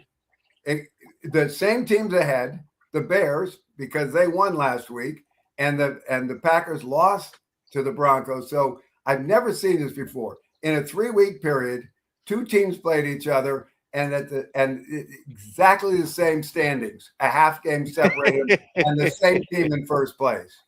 And so now you have Chicago, who's, hey, they've played well. This has been a big year for their, first-year head coach and everything else. It's working great. But now you've got Green Bay coming off a loss. And here's the clicker for me, is when they made that eve of the season trade for Micah Parsons, they thought he was the final peg in a championship team because their offense was good, maybe better than good. Their defense was good and now got perhaps great with the addition of Micah Parsons, someone that you're always going to have to double team and everything else. Yeah. And so the idea that Parsons is out for the season, suffering the injury last week, what do you get? You get a fully motivated Packers defense and offense to compensate for the loss of Micah. It's the way I read injuries. So I know that spread, which is opened with the Packers a 1-point favorite, even though they knew Micah was out already. It was the line has gone now to Chicago being a 1.5, 2-point favorite. So now we're looking at, well, I'll see tonight when we canvass the casinos how much action is on Chicago. But I guarantee you the public is on Chicago here thinking, oh, yeah, now they'll pull away from Green Bay. There's nothing in the Chicago DNA that says they pull away from Green Bay here. Nothing. No way does that happen. They didn't do it 2 weeks ago, and it was close. The interception was very kind for someone that was sitting on 6.5 points. Yes. But at the same time, this one will be easier, and this is Green Bay. Yeah. I mean, really, when it comes down to it, Dennis, what's the difference between 1-point favorite, 1.5-point underdog? Those never come into play, do they? 3.4%. Never come into play. Well, who's that going to happen to? I may be the only person that lost that. Don't worry about it. In America, I may be the only person in America. Like, there's so many people that won on that wager, and it's insane that I anyway, whatever. And let everybody know about game day. I always question people that say they lost the Super Bowl between the Rams and the Titans, the 1999. Yeah. There was no reason to lose that Super Bowl, no matter who you wanted. There were plenty of plus sevens available. That's where it landed. There were plenty of minus 6.5s. That won it for the Rams. You either won it or tie it, depending on what side you want. If you lost that game, well, you deserve to lose it. Yeah. That means you either, you didn't take what was available. You got stuck with a 6.5 on the, so points is such a big deal. Such a big deal. They make, we've had 2 games this year that, because of how we've advised our clients, they've tied the Pittsburgh-Chicago game with the +3 that landed on 2.5, and they pushed last night. Whereas, I don't know if I'll ever meet one of these people, but some people lost last night, with a 1.5. Hello. The other game it was hard to lose on was the Packers-Patriots Super Bowl. Because that was 14, landed on 14, but you could have had the Packers minus 13.5, and you could have had the Patriots plus 14.5. Like, there was no reason to ever lose that one unless you just were asleep or you had like one guy like Billy down in the corner that you could wager with. Like, that was it. Because that was the Super Bowl that almost ruined the books. Like, oh my God. Yeah, we lost on both sides of that Super Bowl. I had the Packers minus 13.5. Yeah. I was standing in Caesars in Tahoe in January. It was snowing outside. The 49ers were about to play the Chicago Bears in a postseason game. Not the one that was so cold and that they won 28-7, another one that they're playing. And I'm standing in line, and I'm going to bet on the Bears, and it's plus 2.5 here.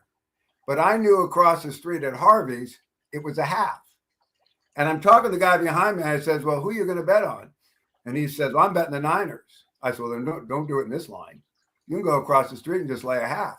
That was when those 4 casinos didn't have as much, they're more independent. It wasn't all so.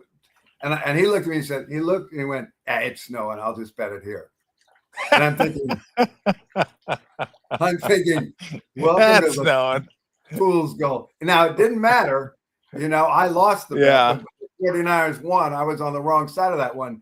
But I was still thinking, he still didn't learn the lesson because he won anyway. Exactly. So he'll make a mistake again sometime in the future. Half point. The thing you got to remember is they only matter 7% of the time. So 93% of the time, it doesn't matter what spread you get. Yep. But the 7% of the time it matters, the better line is always the winner.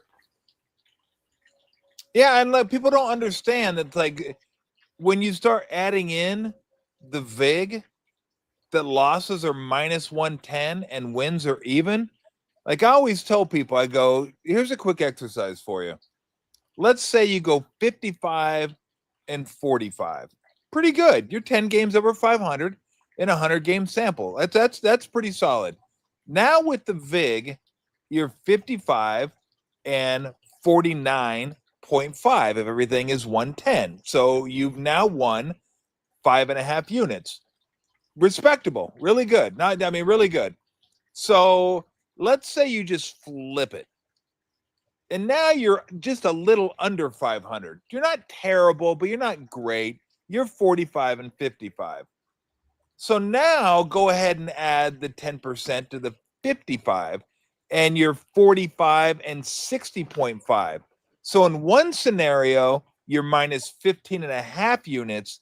The other scenario, you're plus 5.5 units.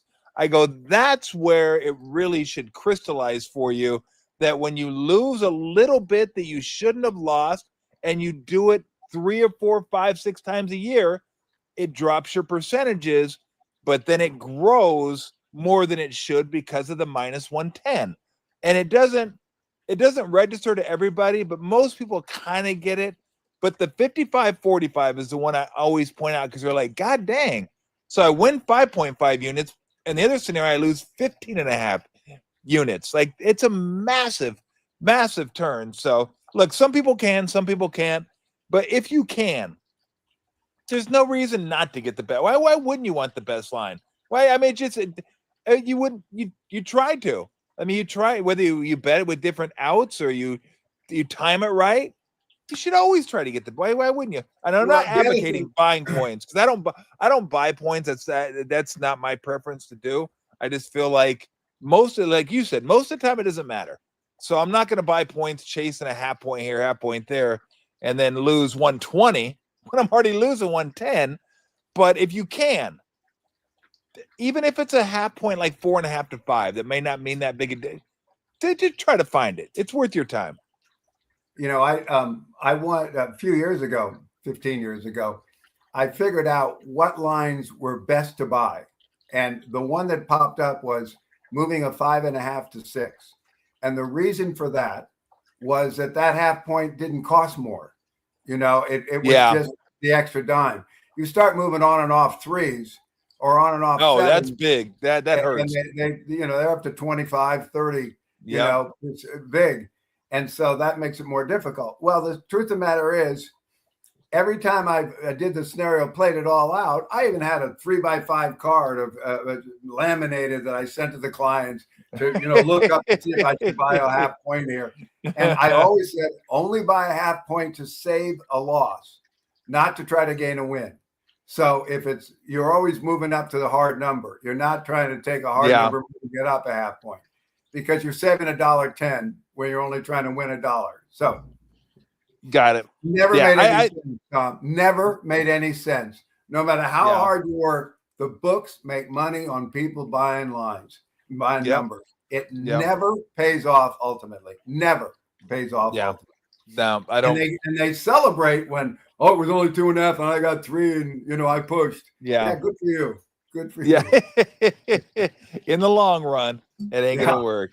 All right, just to let everybody know again, $100 get you the rest of the season. You also get Al Davis for the win. Like I said, it's going to be approximately $6, $6.50 a pick is what's going to end up being. It may be less than that, depending on how many picks all you the playoff games. I'm being conservative here, so it's probably going to be like $5 a pick. So, God dang it, Bunny's eating my wires, Dennis. I mean, I trying to keep track of her over here, and she's not. She's like jumping in the chair. She's climbing in the fire pit. Fire's not on, by the way. So, PETA, otherwise you're sacrificing Lulu. Back down, PETA. Okay. Put your paper knives away. I'm not doing anything to hurt my bunny. Trust me. But she's hopping around in there. So $100. So where do they go? Do they go to the site to sign up? Yeah, the picksfootball.com. Okay. picksfootball.com. Yep. And there you go. As soon as you go to the site, you'll see the Tom Tolbert logo on the left-hand corner there. At the top of the page, essentially, but under the headline. And you click on that, and it'll take you right to the registration form. $100. That's it. One time, no more, no ever. $100 for the rest of the season through the Super Bowl. Awesome. That's very, very cool, Dennis. Well, I hope you and your lovely family have a happy holidays. Very, very Merry Christmas. And I hope we get some winners, and we will talk again at some point next week. You got it, Tom. Have a great day. Thanks, Dennis. Merry Christmas. Thanks, buddy. All right, man. All right, we're going to continue on here. Yeah, Bunny's going rogue on me. Bunny's like trying to chew some wires over here. And she was hopping around in the fireplace. So the fire's not on. She's just hopping around up there. It's kind of wet out here. Like it was raining a little bit. I'm gonna come back out here and do the show with Steve. So hopefully it's not a downpour. I gotta kind of figure out how I'm gonna configure myself underneath this canopy. I might get a different canopy. I'm not gonna get a different canopy now. That's too much work. It's just gonna have to be this one. And so, anywho, All right. So what we're gonna do now? We're gonna do like a weekly roundup, a weekly recap. Basically, I don't even know if it's a weekly recap. It's just gonna be stuff that I didn't get to. We can call it a weekly recap. Maybe we'll get a graphic for it at some point. Maybe we'll fancy it all up, gussy it all up at some point. But whoa, nice jump. Very impressive. Say hello. Say hi. She's nutball. Like literally, she's like over there walking on the fireplace. She just jumped on my lap. She's like, yo, what's going on with the show? You doing okay? And for those of you wondering where Lou's at, Lou's inside. Lou is not coming out today because Lou was hungry at 1 o'clock, and I wasn't going to deal with that for an hour. I love Lou, but not for an hour and a half. I wasn't going to do the I'm hungry for an hour and a half. So, Bunny gets a spot on my lap today. Huh? You are a sweet little girl, aren't you? Yes, you are. So yeah, we're going to talk about the things that happened over the course of the week. Got a couple funny stories for you that I wanted to get to, and I did write stuff down. So you're going to have to excuse me if I look at it. It'll be kind of like the radio show. I do the look down here and see what I have written down. I definitely wanted to start out with the Rams and the Seahawks game last night. Incredible game. Maybe the best game of the year. There's no way, no how the Rams lost that game. There's no way the Seahawks won that game. Before Shaheed returned that punt, what they say it was like 3%. And you're just watching the game. And Seattle went to the turtle shell from get-go. Super conservative. It's almost like they didn't want to expose Sam Darnold to the Rams defense. Like, bro, this guy's pretty good. And then he wasn't for a while. I was like, ooh, yuck. Yeah, turn it over again. Cup turning it over inside the 10. Darnold throwing pick inside the 5. It's like, oh, what are we doing here? Like, Rams are way better. Rams are running the ball a little bit. Stafford's throwing all over him. This is like ball game. It's over. And then Shaheed returned the punt, and I was like, well, damn, if they get a 2, they're like right there. Oh, they got the 2. Shoo. I mean, the Rams are going to score again, aren't they? Like field goal something. 3 and out. They had 3 and outs in the fourth quarter. Maybe it was late third, early fourth, but 3 and outs in a row. And that it wasn't like they went conservative. It just they missed some passes a little bit. Seattle started getting some pressure on Stafford a little bit, forced them to maybe rush and throws a little bit. They were just a little bit off, and so Seattle got them out of rhythm for a couple possessions, forced 3 and outs. One of them resulted in a punt, and one of them was a sweet throwback to Barner, where Sam Darnold rolls left and all of a sudden just chucks it back right, and no one was there. Like no one. Well, except for Barner. He was there. And that's when the game just went fully loaded. Like fully loaded baked potato. Like you thought you were good with the butter and the sour cream and the chives, but no. Let's throw some chorizo on there. How about some cheese? How about some carne asada? Let's put that on there too. Maybe throw some pickles on there just for the hell of it. Yeah. Oh, maybe how about some corn pops? What? Yeah. How about corn pops on the baked potato? Let's make it fully loaded, baby. Let's go. Because there's no way that happened. There's no way they scored. And then they didn't get the 2-point conversion. And they're about to kick the ball off. And the ref said, hold on a second. Was that pass forward? Or was it backward? Then Terry McCauley, like that was one of the best uses of having a former referee in the studio. I don't eat my notes. Easy. Usually they go, oh, look, his knee was down. His knee wasn't down. Or like he crossed the line of scrimmage. Remember, you got to get all the way past the line of scrimmage before you're called for an illegal forward pass or the ball. All the ball has to do is cross the plane of the goal line. Like, yeah, I fucking knew that 20 years ago. I don't need to know that anymore. This one, I was like, whoa, that's a good catch. Like, I knew the rule. I didn't know that. I didn't think that happened. But Terry McCauley was on it. And then the continuation and one. Zach Charbonnet just walks over and picks it up. I don't know if he knew what he was doing. I don't think he did, but he might have. He didn't hustle over there to get it, but it wasn't like any Ram was going over there to get it. So he could have sauntered over there to pick it up. But it was almost like he went to pick it up. Remember Mean Joe Green in the Coke commercial? Where he throws the kid the shirt? And he like just kind of tosses it to him. That was like Zach Charbonnet. Or it was like the end. You know what? Actually, a more appropriate analogy was the end of Longest Yard. Remember Longest Yard? At the very end, Burt Reynolds is like walking over to get the football, and the warden wants his guy to shoot Burt Reynolds because he thinks he's escaping. And Burt Reynolds just kind of walks over, picks up the ball, and then just gives it back to him. That was like this. He just kind of walked over, picked up the ball, and just like, here you go. Just there.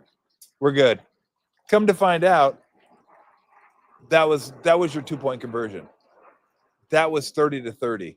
And at that point, it's like, oh my God, how loud was it up there? I mean, maybe Brian Smith is right. Maybe they do pipe in sound up there, but they weren't piping in sound for that. That was loud as hell. I mean, they were going nutso. And then you figured out, okay, Rams are still going to score. They get to the 50. They don't. Oh, damn, 42 seconds left. The Hawks have a chance. Little dump off. I think it was to Charbonnet, 12 yards. Okay, we're good to go. Maybe another 10, 15 yards. We can sack. All right, we're going to overtime. Rams get it. Score. So you're thinking, Hawks get it. Darnold made some nice throws. Again, and Jigba just he caught fire in the second half. He didn't do anything in the first half. I think all his numbers were second half numbers. But, move the ball down. And I did not know this, but it was nice to know that Thursday Night Crew, Al Michaels told us that the tie benefited the Rams more. I hadn't really counted on that. I wasn't really trying to figure out I never go into a game going, I wonder if this game ends up tied, who benefits more from a tie? Who does? Nobody does that. So it was nice that they said, hey, the Rams benefit from the tie more. So you're thinking, okay, the Hawks may go for it. Touchdown, go for it. Sweet play, too. And get it, and game's over, and it's bonkers. It went from like a Rams dominant performance to like an absolute bonkers game. And it's not you don't want to make a habit of turning the ball over and trying to win football games. They turned the ball over, 4 times in LA, lost that one, but I think lost by what? If I remember correctly, was it 2 they lost by down there? Then up here, you turn it over 3 times in Seattle, and 2 of them inside the 10. I mean, Cooper Kupp going in at the end of the first half, ball gets knocked out, and then the interception that Darnold throws in the second half to who was that? Ford, I think maybe he threw it to, but throws it at the 2. It was like the same type of pick too. Both picks were the same type of picks. We got full belly coverage, threw it right to a dude, and you're thinking, is it end of the year Darnold again? Is that what's going to happen? Is that what we're going to do? So amazing game. 2-point conversion was nuts. If the Rams play again, I would take the Rams just because I think they're better. I think the Rams are better. I thought getting pressure on Stafford in the second half was a key. They sent a few blitzes, but mostly it was 4. They didn't want to blitz a lot. Stafford's so good against the blitz. He's so good anyway. But I still think the Rams might be better. But the Rams could be a 7 seed now. The Rams could be a 7 seed. That's crazy. The Niners could be your 1 seed. Win out, you're the 1 seed. Rams are the best team in football, right? Maybe the 2 best are Rams and Seahawks. Oh, by the way, they're your 5 and 7 seed. Excuse me? What? What? The Niners are the number 1 seed? Could happen. Could happen. That would be then look, I've talked about the coach of the years this year and like who's going to be like Shane Steichen would have been up there. Lynn Combs going to be up there. Ben Johnson's going to be up there. Vrabel. I always mention those guys. Like Vrabel will be up there. I don't mention Kyle Shanahan for some reason, and I most certainly should. I don't know why. I just haven't mentioned him, but he most certainly should. And if the Niners end up as the number 1 seed, maybe you should just give it to him. Maybe you should just say, here, you get it. The best division in football. If you end up with the number 1 seed, there. Now, I know their schedule is a little bit easier than the Rams, but still, the injuries they've had to deal with have been incredible. So, but we'll get to that. Again, Monday night, it's going to be Brent, myself, and Bergie, and that'll be a lot of fun. I'm looking forward to that. But just an awesome football game last night. All right, let's get to Puka. Since we'll just kind of dovetail from the game last night to Puka Nacua, who maybe more of a dumbass than I thought. When he got hooked up with this Aiden Ross character, I don't look. I'm an adult. I don't know who this guy is. I guess he's a live streamer. Live streamed himself like video games, which is like a complete foreign concept to me. I told Weston this. Weston told me a few years ago, like, yeah, people pay to watch people play video games.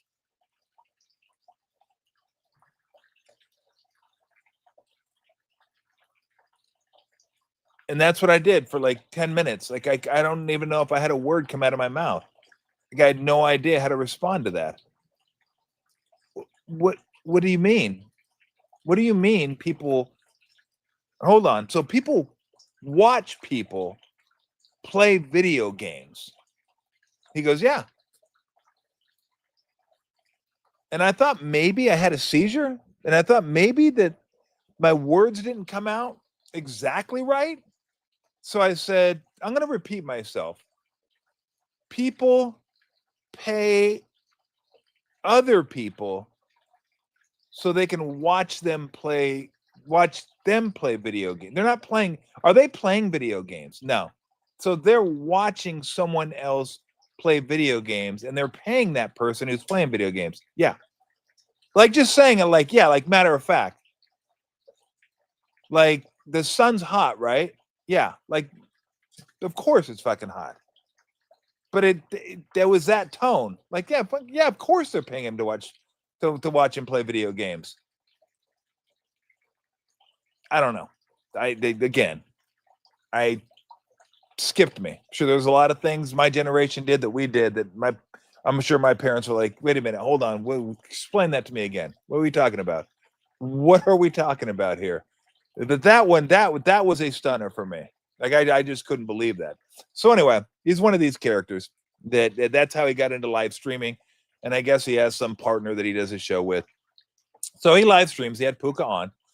And the first part of the story with Puka was people crushing Puka for doing some anti-Semitic Jewish dude who does I guess it's a meme where the Jewish guy is doing the whole hands like this, and it's supposed to look like, your prototypical greedy Jew, I guess. I mean, I wouldn't have known. That's why I thought maybe he didn't know, because I'm like, what is that? Maybe that skipped me too, went right over me. Like the whole, and I'm thinking, well, what? And I guess this Aiden Ross character is Jewish, so he knew what it was.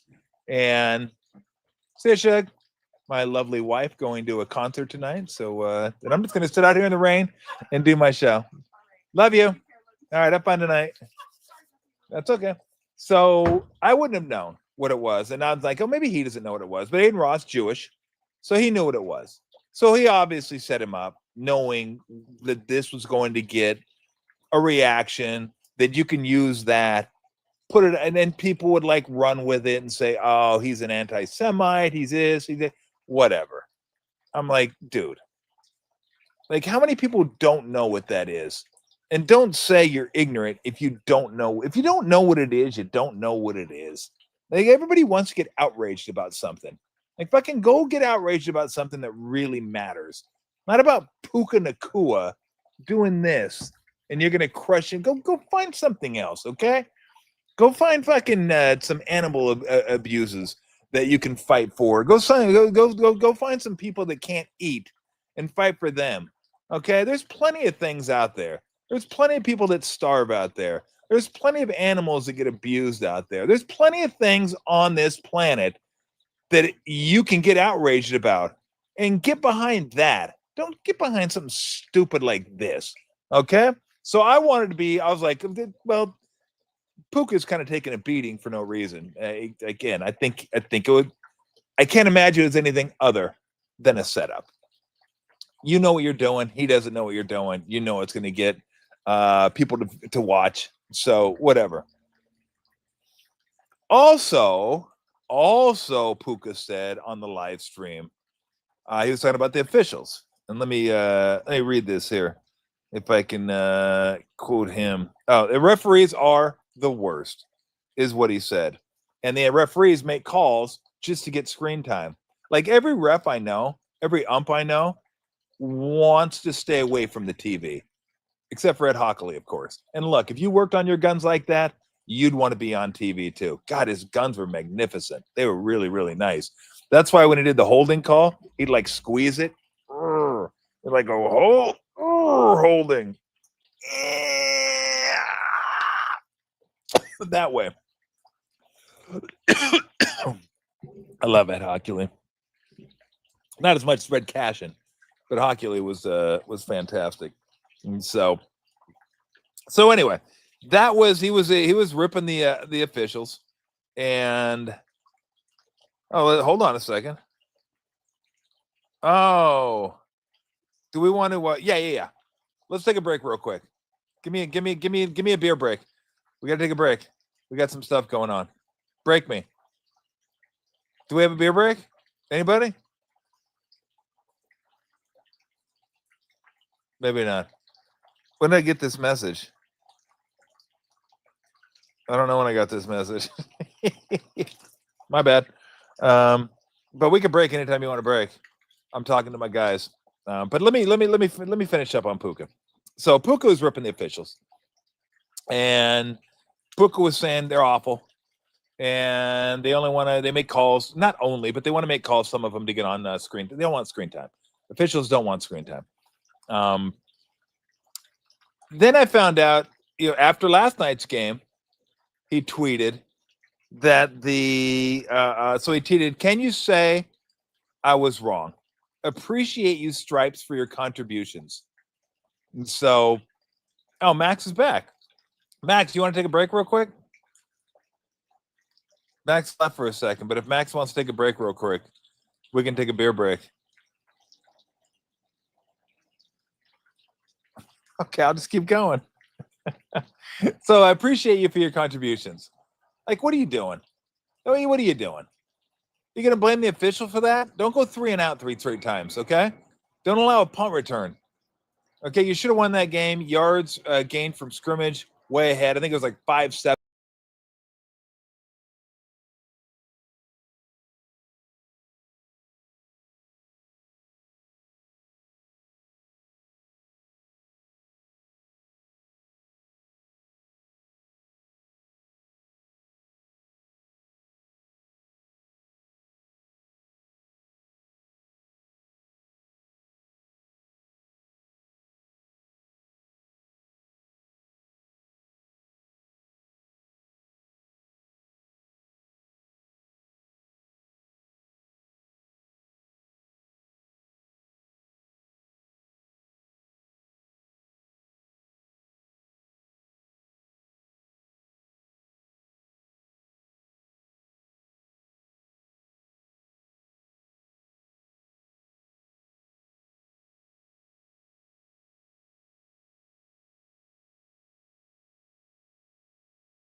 All right, I'm back. It's raining. I'm not sure where my bunny's at, and hopefully she's still she's dry somewhat. I went with the Zumo Russian River Zumo Wrestling Pale Ale. Very good stuff from my guy Vinny out at Russian River. The other one I was having was a pulp from Fieldwork. We'll mix it up a little bit. I should go dark beer. It's kind of raining. Maybe I'll do that for Steve.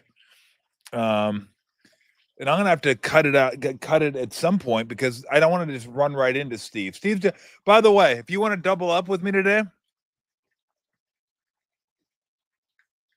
there was no like sexual or other connotations attached to that. Just if you would like to double up with me, 5 o'clock, Steve Kerr, tonight. I'll be out here. I'm gonna have to do a different setup because I think there's definitely gonna be fire. There's gonna be fire with that show. All right, let's finish up on Puka. So again, didn't blame him for the stupid. I don't even know what they call them. Jew hands or whatever they call them. I don't know. The little. And I do blame him for crapping on the refs and then coming back to it after last night's game. This was his tweet last night after the game. It's like, bro, what are you doing? Like, seriously. But so Ogden sent me another clip from the game against the Cardinals. What was that, like a couple of weeks ago? That was the one that made me think, okay, my sympathies for Puka only go so far. When you go into your locker room and start live streaming after a game and you hear your teammates in the background saying, dude, don't do that. Don't do that. And he's like, oh, no one's going to see you guys. But you get like, are you serious? Are you serious? That's not for anybody but the team. That's it. And if I want to narrow it down even further, it's not for anybody but the players. Even the coaches, right?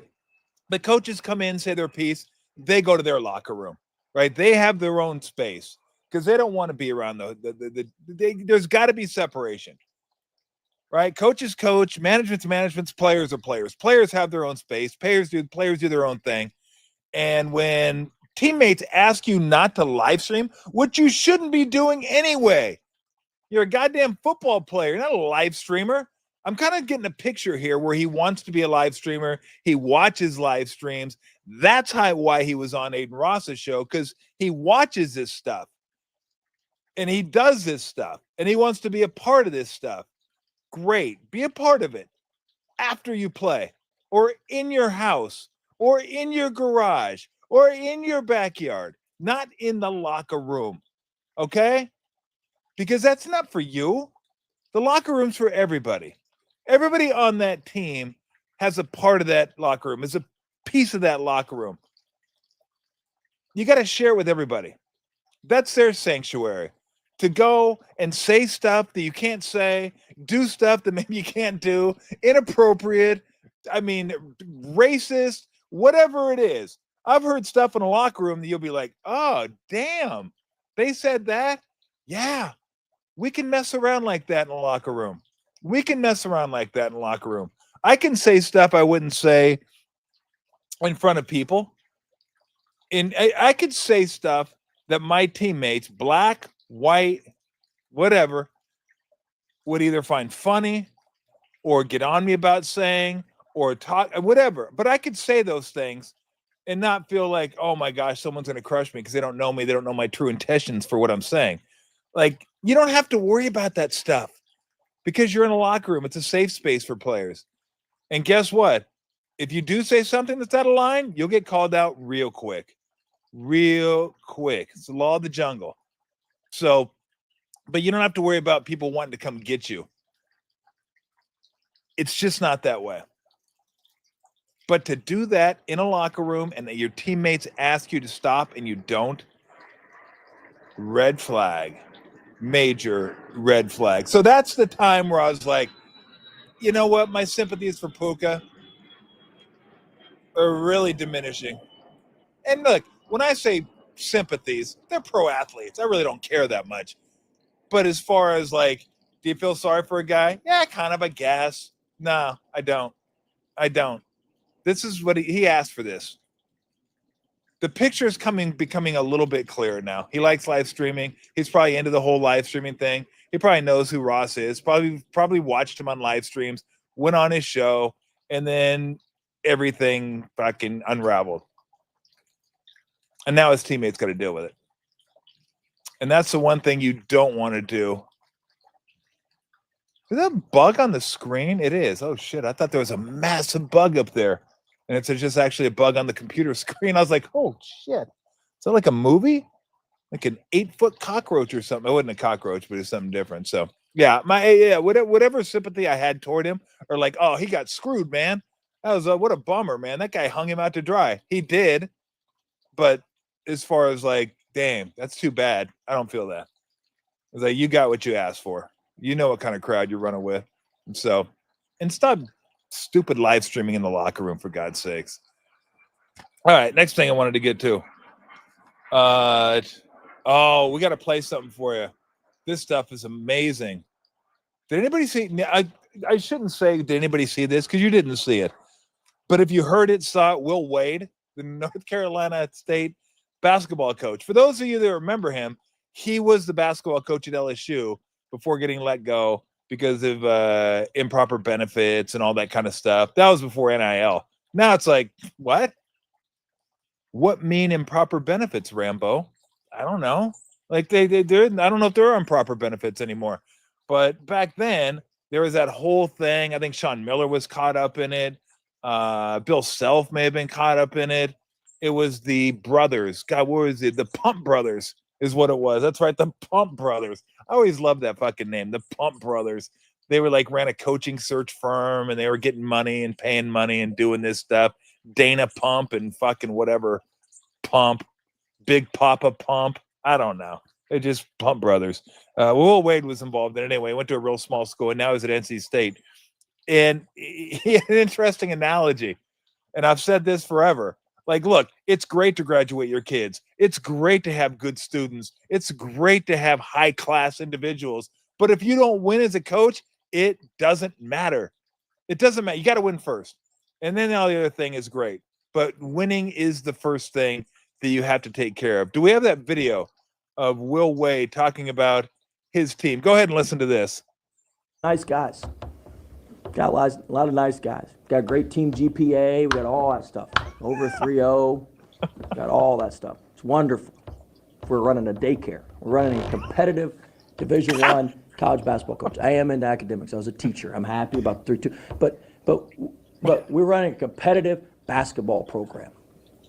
And quite frankly, I've been trying to get some urgency and some internal leadership. And I think Q's done a pretty good job. Outside of Q and Venn, those guys are playing about as well as we can ask them to play. We take on the personality. We got a lot of casual personalities on our team. We don't have people that are revved up and ready to go. But like today in our shoot-around, we made 88 mistakes in our shoot-around. I chart all of it. We made 88 mistakes in our shoot-around. We made 23 defensive errors, 13 offensive execution errors, 36 on those. The other ones were different. 36 errors on those. Our first team made 14. Our second team made 22. How the hell can you be on the second team and watch the first team do it and make 8 more mistakes? You're running the same stuff. Casual, lack of attention to detail, lack of focus. And that's great when you have somebody that sets the ACC record for made threes and the school record for made threes, but we're relying on hope that one of these cats is going to go ballistic every night. That's what we rely on, just hope. And hope's a bad strategy in my book. And we got all high major games from here on out. Kindergarten's over. We got all high major games from here on out. I mean, yeah, it's concerning. You know, I played some of those kids tonight. I made their Christmas. It's going to be miserable for me. I made their Christmas. They got a Christmas present a week early. Playing some of these guys. But it is. I've been concerned for weeks. I've been concerned for weeks. This is it is. We are who we are. I said it a couple weeks ago. If you're not physical and you're not tough, you better be alert and aware. And we're still none of the four. We're not physical. We're not tough. We're not alert. We're not aware. If you're alert and aware, you don't give up 5 points on baseline out of bounds plays with the clock under 3 seconds. You just don't do it. You just don't do it. Our goal every game is to win baseline and sideline out of bounds by 6+. We never do it. We made it tonight because we actually executed our inbounds plays. But we just don't do it. I mean, it's beyond concerning. I mean, concerned like here. I mean, this is like that's good. That's good. You can. I love it though. Oh, hey, great, nice guys. Got nice guys on this team. Like 3.2 GPA, smart guys, really nice guys. That's great. If you're running a daycare, and that's basically what it amounts to. Like, I think all coaches feel that way. It's college coaches. Would you love to have a team? A great GPA. Help those ladies across the street. You're on a bus. Oh, excuse me. It looks like, would you like to sit down? I'll get up for you. Like, just really nice individuals, right? You'd really like those guys. Go to class. They don't give a shit. Or let me rephrase. It doesn't matter. It doesn't matter if you're not winning. They want a couple assholes. They'll take a few assholes. They don't want a daycare. Like he said, that's great if you're running a daycare. They're not running a daycare. They're playing at NC State. Their basketball, they take it fairly seriously on Tobacco Road. So I just found that absolutely hysterical because it kind of echoes something that I've been saying for years and years and years, which isn't, I wasn't breaking the code. It wasn't something that you didn't know. But if you don't win, none of that matters. We don't care how nice you are. We don't care what your GPA is. We don't care. What we care about is winning. And then after that, then we can start caring about everything else. How's your hygiene? Fantastic. Yeah, you smell like roses and butterscotch. That is super. Yes. Oh, you can cook too? Wow. That is a fucking outstanding salmon dish you just made. Holy smokes. Look at the brisket. Wow, you are awesome.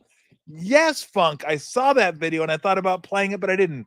We'll save that one for later. But it doesn't matter unless you win.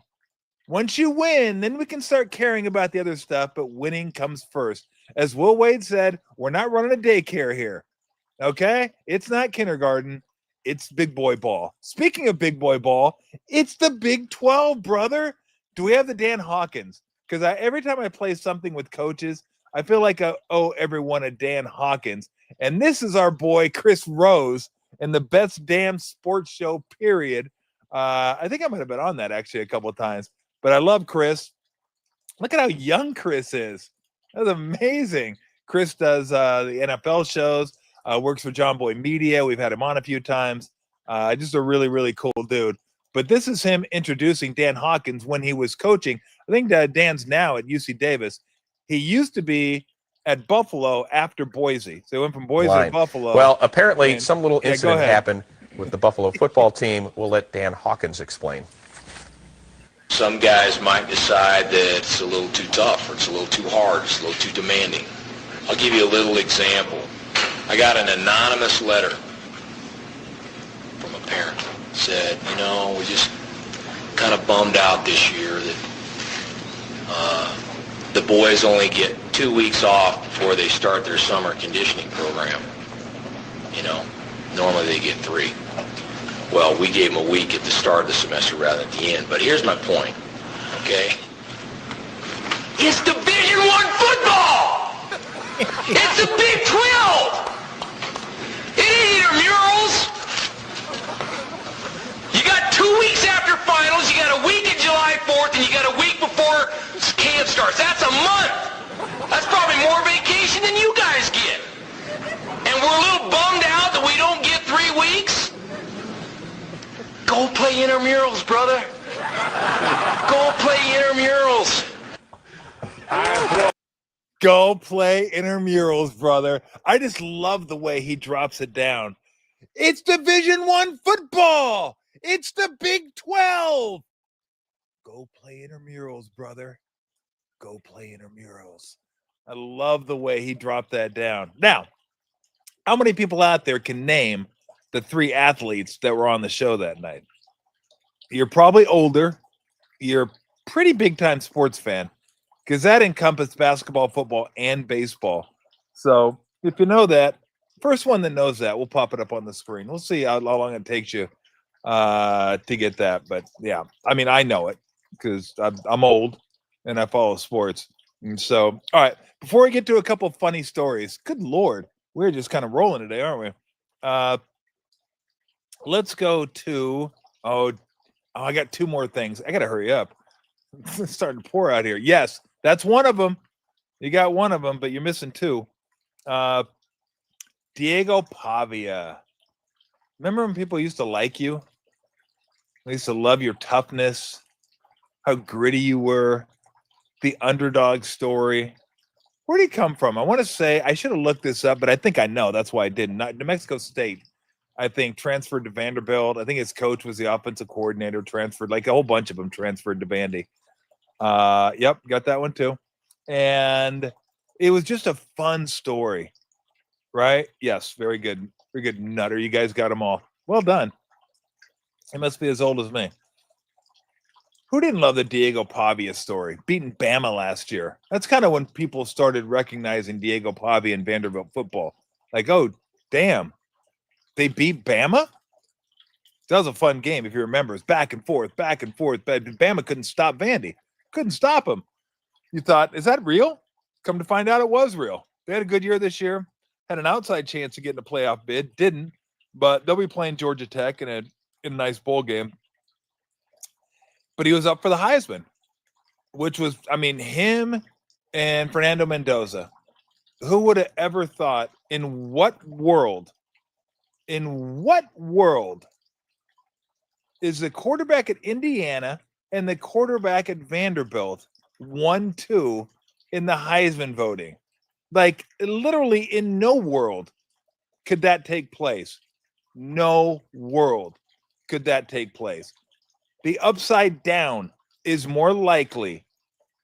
Demogorgons are more likely than the quarterback at Indiana and the quarterback at Vanderbilt being 1-2 in the Heisman. There's just no way that could happen. And let's not even get started at Indiana number 1. So Mendoza wins, Pavia is second, and Pavia handled it less than well, I guess you could say. Do we have sound on that? He's like, really, like, there you go. Fuck Indiana. There you go. Flip him off. Sweet turtleneck. Why am I not looking at Pavia anymore? I did not know that was going to be part of the video. And I don't want to be like, okay, just pan left for me, please. I don't want to be like, my guy Brent. Remember my guy Brent? Who is quarterbacking Alabama? When he goes, hey, it's good to be quarterback at Alabama. I can't lie. I felt the same way. I was like, it's probably pretty good to be quarterback at Alabama. But so Diego Pavia went from like, oh, what a fun story this guy is, right? He's kind of a badass. And he's going to like, hey, I don't give a shit. Let's go. Let's fight. We're going to fight. We're going to kick your ass. Vanderbilt. Let's do it. And you're like, I kind of like this guy. He's kind of feisty. Like, you shouldn't be that feisty being the quarterback at Vanderbilt. The last quarterback at Vanderbilt that was any good was Cutler, and no one liked him. I'm not even sure the people at Vandy liked him. Cutler was just kind of an unlikable guy. He was an unlikable character. Pavia, you're like, I like this guy. I like he's feisty. I like he's like, hey, screw you, Bama. Screw you, George. Let's go. Let's go. So you're like, okay, cool. I like him. Mendoza's kind of milquetoast, right? You're like, I don't know if I like him. I don't dislike him. Just seems like a nice guy. You know, nerd. But like, nice. Like, like to see him do well, don't wish him ill will, but don't really have any strong feelings one way or the other. Pavi is more brash. He's brash. Like I'm here. Boom. Here I am. Bam. Bitches. Here I am. Vanderbilt. Let's go. Commodores. So yeah, would it have been cool to see him win? Yeah. Did I think Mendoza deserved to win? I don't know. They were better. And the Heisman a lot of times is attached to how your team does. Your team does better, your chances of winning the Heisman go up. So Mendoza wins, and his acceptance speech was phenomenal. Like, how could you not like that guy? You're like, oh, I like that guy. I don't know if I'm going to hang out and have beers with him, but I like him. Pavia basically is F Indiana, F the voters, I should have won, bullshit, and then he apologizes. And I don't know if we have the apology, but the apology is the classic, I'm apologizing. I don't really want to, but I'm going to because someone told me I should. So I'm going to kind of apologize, but I'm going to explain myself as I apologize. So what I'm going to do is say, I'm sorry. What else do I? Oh, I have all the respect in the world for the Heisman voters. What else do I need to get in there? I have all the respect in the world for Fernando Mendoza. But I also want to let you know I'm a competitor, and when things don't go well, sometimes I don't handle it. Like, that's supposed to make you think, oh, okay, that's cool the way you acted then, because you're like a really big competitor. Like, we get that. Like, no, that's not what we thought. Oh my God. Oh geez, get this off my TV screen. You kidding me? Okay, can we just read it without hearing? Stephen A. and Cam Newton, please. Yeah, there you go. F all the voters. He did say, I think there was an F Indiana in there. Thumbs down for whatever that. Okay, there it is. Being part of the Heisman ceremony last night as a finalist, such an honor. Fine, got off to a great start. It was an honor. As a competitor, we'll go, eat what? Okay, hold on a second now. Hold on a second. Now we're starting to get into the but the reason I look here, let me qualify this. I'm apologizing, but let me qualify, because as a competitor, no, get that out of there. Just like in everything I do, I want to win. Get it out of there. We know that. We know you're a competitor. You wouldn't have been in the position to win if you weren't one. So you don't need to explain that to us. It doesn't make me feel better about liking you. It doesn't make me feel better about you. So just scrap it. Scrap that. To be so close to my dream, you weren't that close. You weren't that close at all. So I don't know, like close as in you could touch Fernando Mendoza. You were close to the Heisman winner, like you could reach over and touch him, but you weren't close to winning. So scrap that one too. The come up short was painful. You can keep that. That one, it is painful. Like, I get it. So scrap the competitor, scrap you were close, and just say, look, I'm sorry. I messed up. I didn't handle it well. I was an idiot last night. Fernando Mendoza deserved to win. I would have loved to have won. I thought I could win. I thought I had a good enough year to win. I didn't. I handled it like an asshole. End tweet. Done. You're done. That's another one. I've been doubted my whole life. Like, now you're explaining to us why you're acting like an asshole. Like, we don't know. We don't care. I don't care. I don't care about your journey. Okay. I don't care that at 7 years old, you played football without shoes on. All right. On a dusty field full of rocks. Is that true? I have no idea. And I don't care whether it's true or not. All I care about is you were an asshole. And if you want to apologize, just say, I was an asshole. I really wanted to win. I never thought I'd be in this position before. I was like New Mexico State. And now I'm at Vandy. Vandy's always sucked. And now we're good. And I'm good. And I'm one of the big reasons we're good. And I thought I had a chance to win a Heisman. How many people win the Heisman coming out of Vanderbilt? I have no idea. Does anybody? Don't know. I would have loved to have won. I didn't. I handled it like a dickhead. Boom. You're done. You're good. Boom. We all go, you know what? I like that guy again. He didn't try to explain anything to me.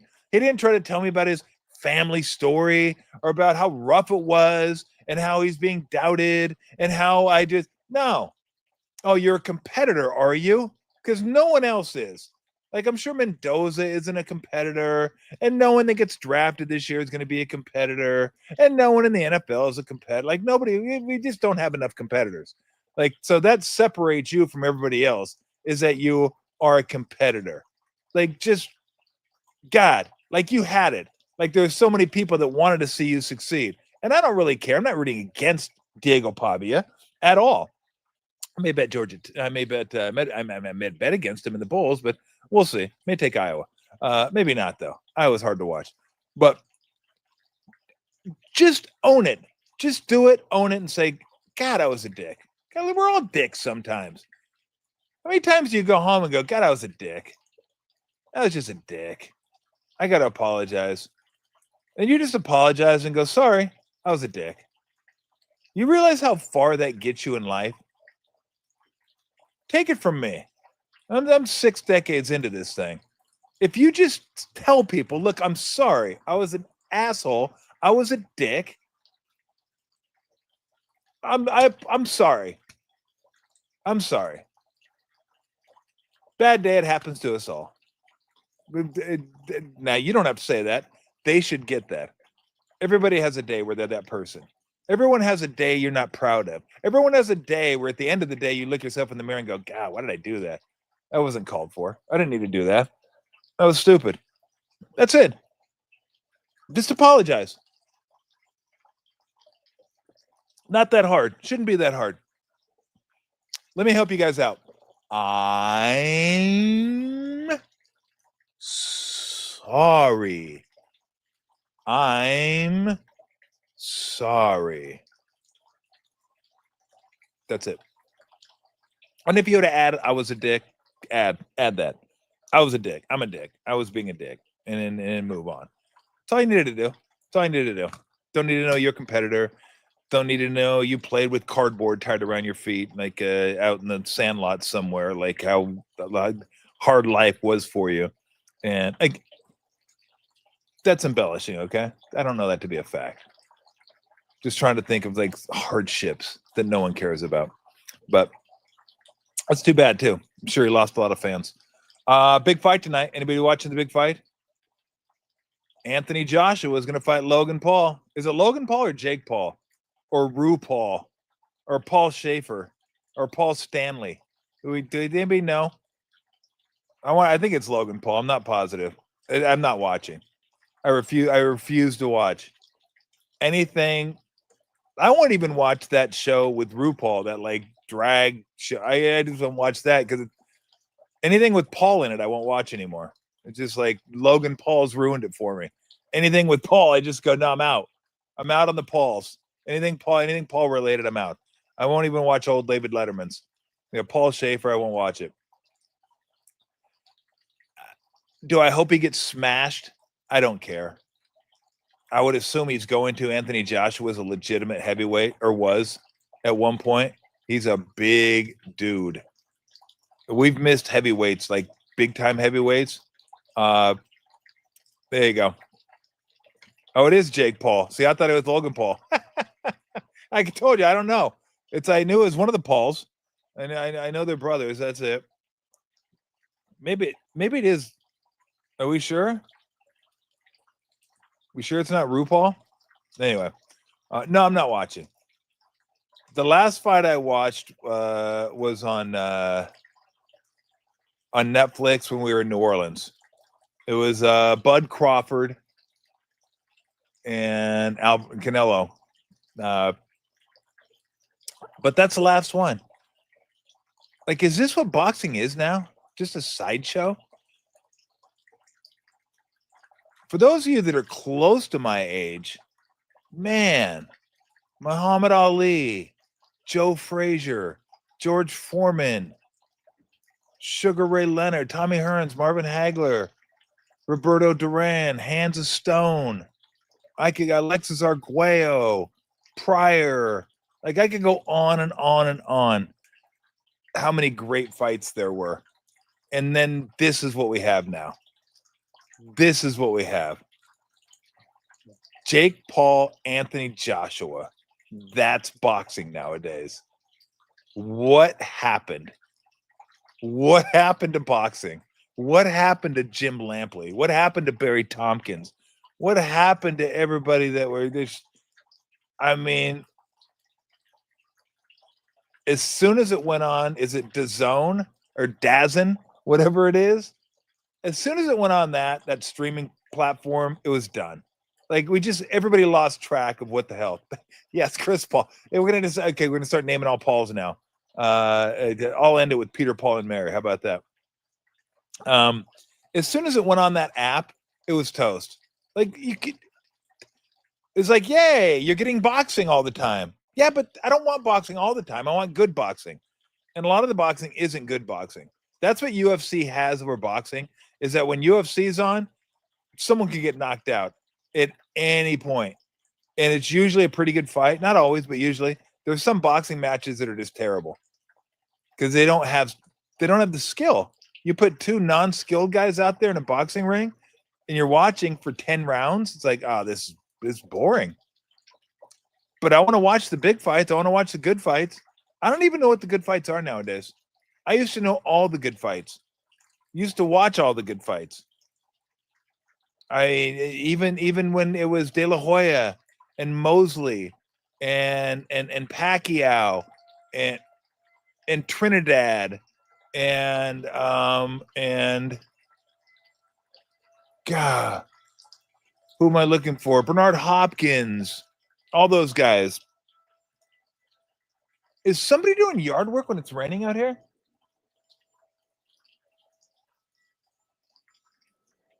I tell my guys that come over, I'm like, bro, don't come over when it's raining. You're going to ruin the yard. You got to get tire tracks in the yard for a whole week. And so, but it sounds like someone's out there like doing yard work or something. Good Lord. Bunny's just sitting out in the rain. What the hell are you doing, Bunny? But I used to love boxing. I love boxing. I went to fights. Well, I went to Vegas for the fights. Didn't always go to the fights. But I was there for De La Hoya Mosley. I was there for De La Hoya Trinidad. I was there for Hopkins De La Hoya. There was even good Rockman and Galata. I remember Galata. It was amazing. Lewis and Holmes. Holmes goes way back. Obviously Tyson, all those guys. But yeah, the MMA's taken over. Because the MMA is like once a month, boom, we're putting on a show. Once a month, we're putting on a show, come see it. They have some free stuff on ESPN. Get the ESPN app, you can watch that. But we're going to have a show for you once a month. As soon as boxing went to the zone, it was like toast, done. Again, I don't know. I still know Terrence Crawford's really good. I know Canelo's really good. I know those names. There's probably a couple more names I know. Other than that, lost. Just completely lost. No idea who. And then boxing is the king of sports. Well, that's how it's billed. King of sports. Not anymore. Not anymore. Or is that racing? Is that horse racing? Okay, it could be horse racing. I could have got my fucking metaphors just mixed up. I like horse racing though too. So, anywho. So yeah, I don't know. Are you guys watching the fight tonight? Anybody watch? I don't know who's watching the fight. I'm not watching the fight. I mean, if you get Netflix, maybe you'll turn it on like a car wreck. I want to watch the car wreck. Let's watch the car wreck. Maybe I'll turn it on. I'm not going to turn it on. I'll be watching Bama and Oklahoma. Although, again, Steve Kerr at 5:00. What time is it, by the way? God damn. I'm going to be out here till 5:00.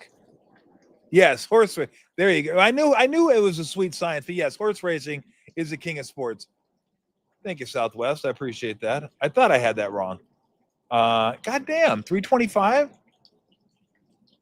And no, I'm not staying out here for an hour and a half. I mean, I may, but I don't plan on it. Go back in there and come back out here for Steve. I do like the lights, though. The lights are coming into focus a little bit more as it's getting darker. And so, okay, let me get to these stories. I got to get to these stories. These are from the Smoking Gun before I get out of here. Let me start with this one. Now, this one, I wonder if it's true or not. So the man, I won't give his name yet, because when I read the story, I go, is that true? the name sounds too perfect for the story.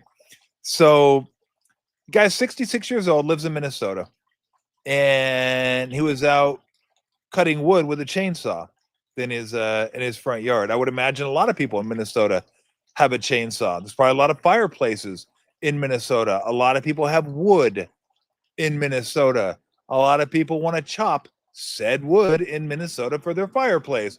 But instead of chopping the wood, they're like, well, let's get a chainsaw. Chainsaw sounds great. Chainsaws personally scare me a little bit, but whatever. They got their chainsaw, and the dude's out there with his chainsaw cutting the wood. There's only one facet to this story that makes you go, huh, I wonder if that's the way I would cut wood if I had a chainsaw. He was, as it says in the story, butt ass naked. Now, that's a sight you don't see very often. A butt ass naked dude with a chainsaw out there chopping wood. Hopefully not his own. Now, read the story, just started laughing, thinking, yeah, you kidding me? God damn it, Bunny. Leave the wires alone. You're killing me here. I'm trying to tell my funny story.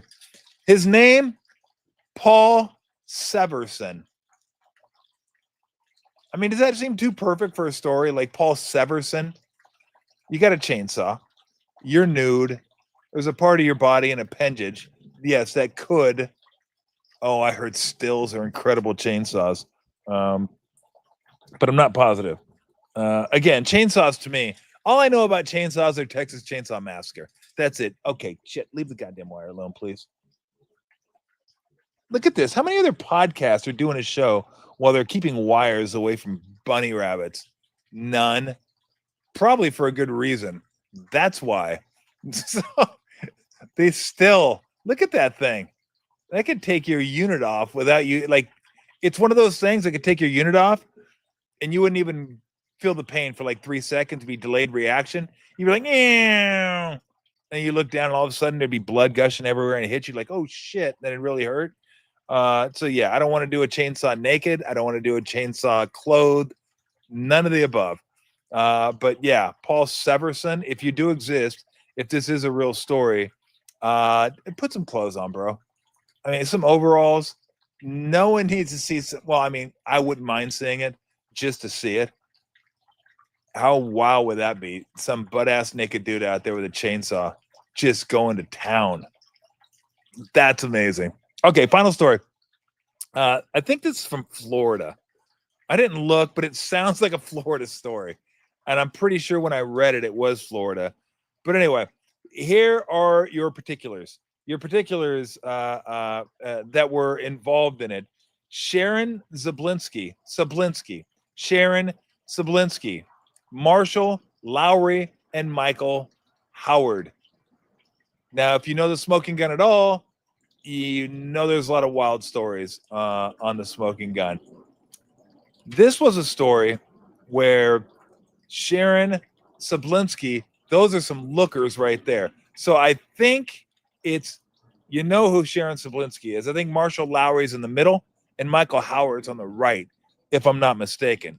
And so apparently what had happened was, and this takes eating out to a new level that you don't want to get to.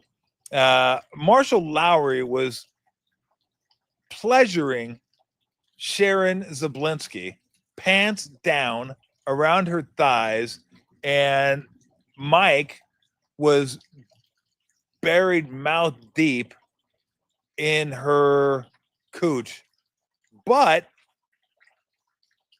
it wasn't what you thought.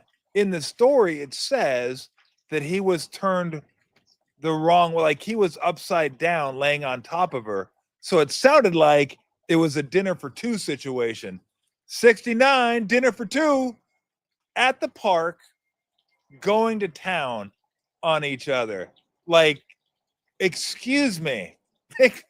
Now, I'm going to beat you to the punchline, but there's another punchline. Yes, they were drinking. And yes, they all need to be put away somewhere. You can't let these people roam your parks.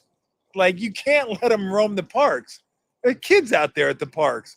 You don't want these people out there. I mean, Pornhub, this is Hobo Hub. These guys going at it. My favorite part of the story, if there could be a favorite part of the story, was my man on the right. This dude right there. That guy in the hoodie, in the green olive hoodie, Michael Howard. This took the story over. Like, it's already pretty far out there, but this one took the story over the top. This dude was laying next to him, fully erect, dong out the shorts. So they went dinner for two plus cuckold. I mean, the story literally has everything. Everything you don't want in a story. Every visual you don't want penetrating your irises. All of it wrapped up in one beautiful, disgusting, hobos gone wild story. Look at that threesome right there. There is not one story that I have seen on the Smoking Gun that has to do with outdoor sex, outdoor nudity, that I looked at the pictures and said, I wouldn't mind seeing the video of that. That might be interesting. No. Every single time I look and go, ugh, please, no, don't ever show the video. Ever. But my man who went straight cuck, just laying there next to him, was that got me. I gotta admit, that one got me. I spit out my drink on that one. I'm like, bro, what is this guy doing? What was he waiting? I mean, what were they doing? Was he getting ready to make his move? They were gonna do the old spit roast move. I mean, it just, this whole thing, like, put the beers down, put the alcohol down, go seek help. You definitely have to. You somebody help. Anyway, yeah, that's not good. All right, let's take a few comments and then we'll get out of here. And I'll be right back here, like an hour and a half. I'll be right back. So if you guys want to come on back, grab yourself a couple of beers. You know what this is going to be? This is going to be the Twilight doubleheader. So you're going to go back to the clubhouse, grab yourself a beverage, maybe get something to eat, relax a little bit, and then come back out for game number 2 when Steve joins me at 5 o'clock. So, all right, let's do a few comments, then we'll get out of here. And we're going to try to do a roundup every week. I don't know if it'll be as long or as extensive as this. It might be. It's a possibility. I don't know what it's going to turn into, but I felt like I wanted to do something just kind of fun at the end of the week, just to wrap things up. And it may be more sports oriented some weeks. It may be like huge sports things going on. I could have got into the college football bowl playoffs. I thought we already did a little bit. I think I like Bama tonight. I like A&M. And I don't know what I would do with the points. Oregon, James Madison, or Mississippi and Tulane. I do like, if I'm going to put a wager to win it all, I'll take Texas Tech, just for the heck of it, at like 10, 12 to 1, whatever they are. Does field work make NA? Yeah, they do. They do, Bob. They make 3 NA beers. They make a Pilsner, a grapefruit, whatever it is, grapefruit blonde ale, and then an IPA. So yes, they do have 3 non-alcoholic beers over at Fieldwork. Do they have gluten-free offerings? That I don't know. That's beyond me. Anything gluten-free, I'm not up on, because I'm not a gluten-free. So I don't know. That's a good question. I should ask. The traditional box outs work in the NBA. Moody and Spencer missing box outs, cost a couple games. They're not traditional as in high school box outs, where you get a guy in your back and you get your elbows out and you're good. Boxing out in the NBA is finding somebody and putting a forearm into them. on the perimeter. Now, if you're closer to the bucket, yes, then you can get a guy in your back and kind of maneuver him and kind of keep him there and then go get it. But as soon as the ball comes off, you got to release him and just go get the ball. And if it's coming towards you, keep backing up. Keep backing up. Keep backing up. Give yourself more space to grab the rebound. But on the perimeter, you're not going to be able to box out like stationary because they're moving, they're cutting, and it's not easy. But you do want to put a forearm into somebody's chest. Put a forearm into their chest, stop them, and then go get the ball. Yeah, he was. He really was. I don't know. That was, yeah. He was, she was, the dude laying on the side. The dude laying on the side just kills me. That brought the story to a whole new level. I was like, I think I've kind of read stuff like this before. That was, whoa, wait a minute. Hold on. Third party has entered the chat. My man's like, what's up? Just waiting. He pulled a number. Like Baskin Robbins. I'm number 2. Just waiting my turn. Lou's inside. Lou's inside because it's raining. Lou's not much on the rain. But Bunny's still out here. Yeah, she's just chilling. The Warriors game last night, I thought the third quarter did him in. Too many sloppy turnovers, and I think the shot selection wasn't great in the third quarter. But the offense is kind of a mess. Steph didn't get it going last night. Pods kind of saved him. Pods kept him close he was on fire. But yeah, I want to ask Steve why Richard didn't play. I thought Spencer was going to be part of the organization, but not part of the organization, part of the rotation. But to me, Richard has been playing well. So I just kind of want to find out why he didn't play. The last foul of the game, I didn't really get a great look at it. I could see not calling it, but I'm a big believer in if you think it's a foul, you call it. I don't care what time of the game. I've never been a believer that it's late in the game, don't call that. If you call it in the first quarter, call it in the fourth quarter. And so, anyway. Yeah, I mean, they're just not great right now. The Warriors are just okay. And for all these knuckleheads out there that think it's Steve's fault, and Steve doesn't know how to do this, and Steve doesn't know how to do that, and they could be so much better with another coach, you're just fucking out of your skulls. I mean, you're out of your depth. And I didn't even get into the email that a fan, I did last show. The fan sent Joe, what the guy's name was, I forget what his name was. It sent Joe an email. They fro so frustrated with this team that Steph's got to score this and Jimmy got to do that. Like, shut up. Okay. You're lucky to be in the golden age of Golden State Warrior basketball. You should have been in the dark ages. It's like these people, they didn't even have to go through the dark ages that are here now. They're like, what's wrong with the team? We suck. What are we going to do? Now, what you're going to fucking do is just go to the game, watch them, and cheer for them. And yes, you can hope the team does something, or you can think the team should do, or you can. It's tough to continue to play at that level. Okay, it just is. Impossible? No, the Spurs prove that, but damn near. And so, it is what it is. It just is what it is. What it is. So anyway, all right. We got any more comments, or is everybody ready to go grab a beer? Everybody ready to go grab a beer and reconvene?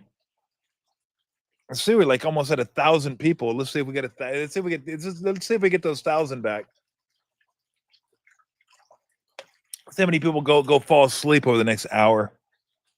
God, an hour and 20 minutes. That's it. Are we back out here? Holy crap! It's been a long day. How long have I been doing this? 2 hours and 40 minutes. Jesus, I feel like I'm doing a show again. Like doing a radio show. Yeah, that wasn't the goal. No, I've had a good time today, though. It's fun. Guests are really good. If you didn't get a chance to see it live, we'll hub it up for you. Patrick Bailey, Dennis Ranahan, all his picks, and Steve Kerr will be coming on. And like I said, we're going to try to do a weekly recap on Fridays. So there you go. Everybody go. I was going to say go inside. You are inside. I'm the only yo-yo that's outside. So I got to get this thing set up. Come back out here, get the fire going, get everything set up. I got to take my cushions in. I don't want my cushions to get rained on. Come back out here, they'll be all wet. I have to stand up and do the show. That would suck. So, and I'll make sure I take, now I got to take all the computer stuff in too, so it doesn't get rained on. But the lights are on. I'm good to go. All right. I will see you guys out here in about an hour and 20. Have a good, hopefully you come back and, oh, there we go. Look at that. We dinged it right at 1,000. There we go. I want to see that 1,000 back. Like, subscribe, go to Fieldwork, grab yourself some non-alcoholic beer, grab yourself some pulp, grab yourself some stouts, some lagers, some pilsners, barley, whatever they have.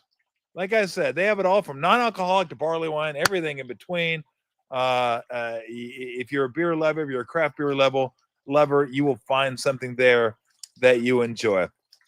They've been around for, God, what was it, 7-8 years? I'll have to ask Barry exactly, get the particulars. 7-8 years. I've been a long-time fan of their beverages. I've been going there for almost a decade. So can you trust that they will make good beer? Yes. Do they do great things in the community? Yes. Are they animal lovers? Yes, they are. Like me. That's why I like them. Good beer, good people. Take care of the animals. That it? That's it. I'm good with that. That's not it, but that's good enough for me. All right, seriously now, I'm going. I got an hour and 18 minutes. So I'm gonna go in there, try and grab something to eat, and then I will be back out. Steve Kerr will join me at 5. We'll probably go half an hour, 45 minutes, and then we'll call it a weekend. So I would say goodbye to you, but I'm not saying goodbye.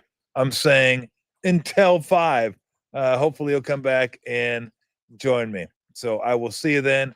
Everybody enjoy. See you. And remember this, Tommy T. Cash and tickets is what it's all about.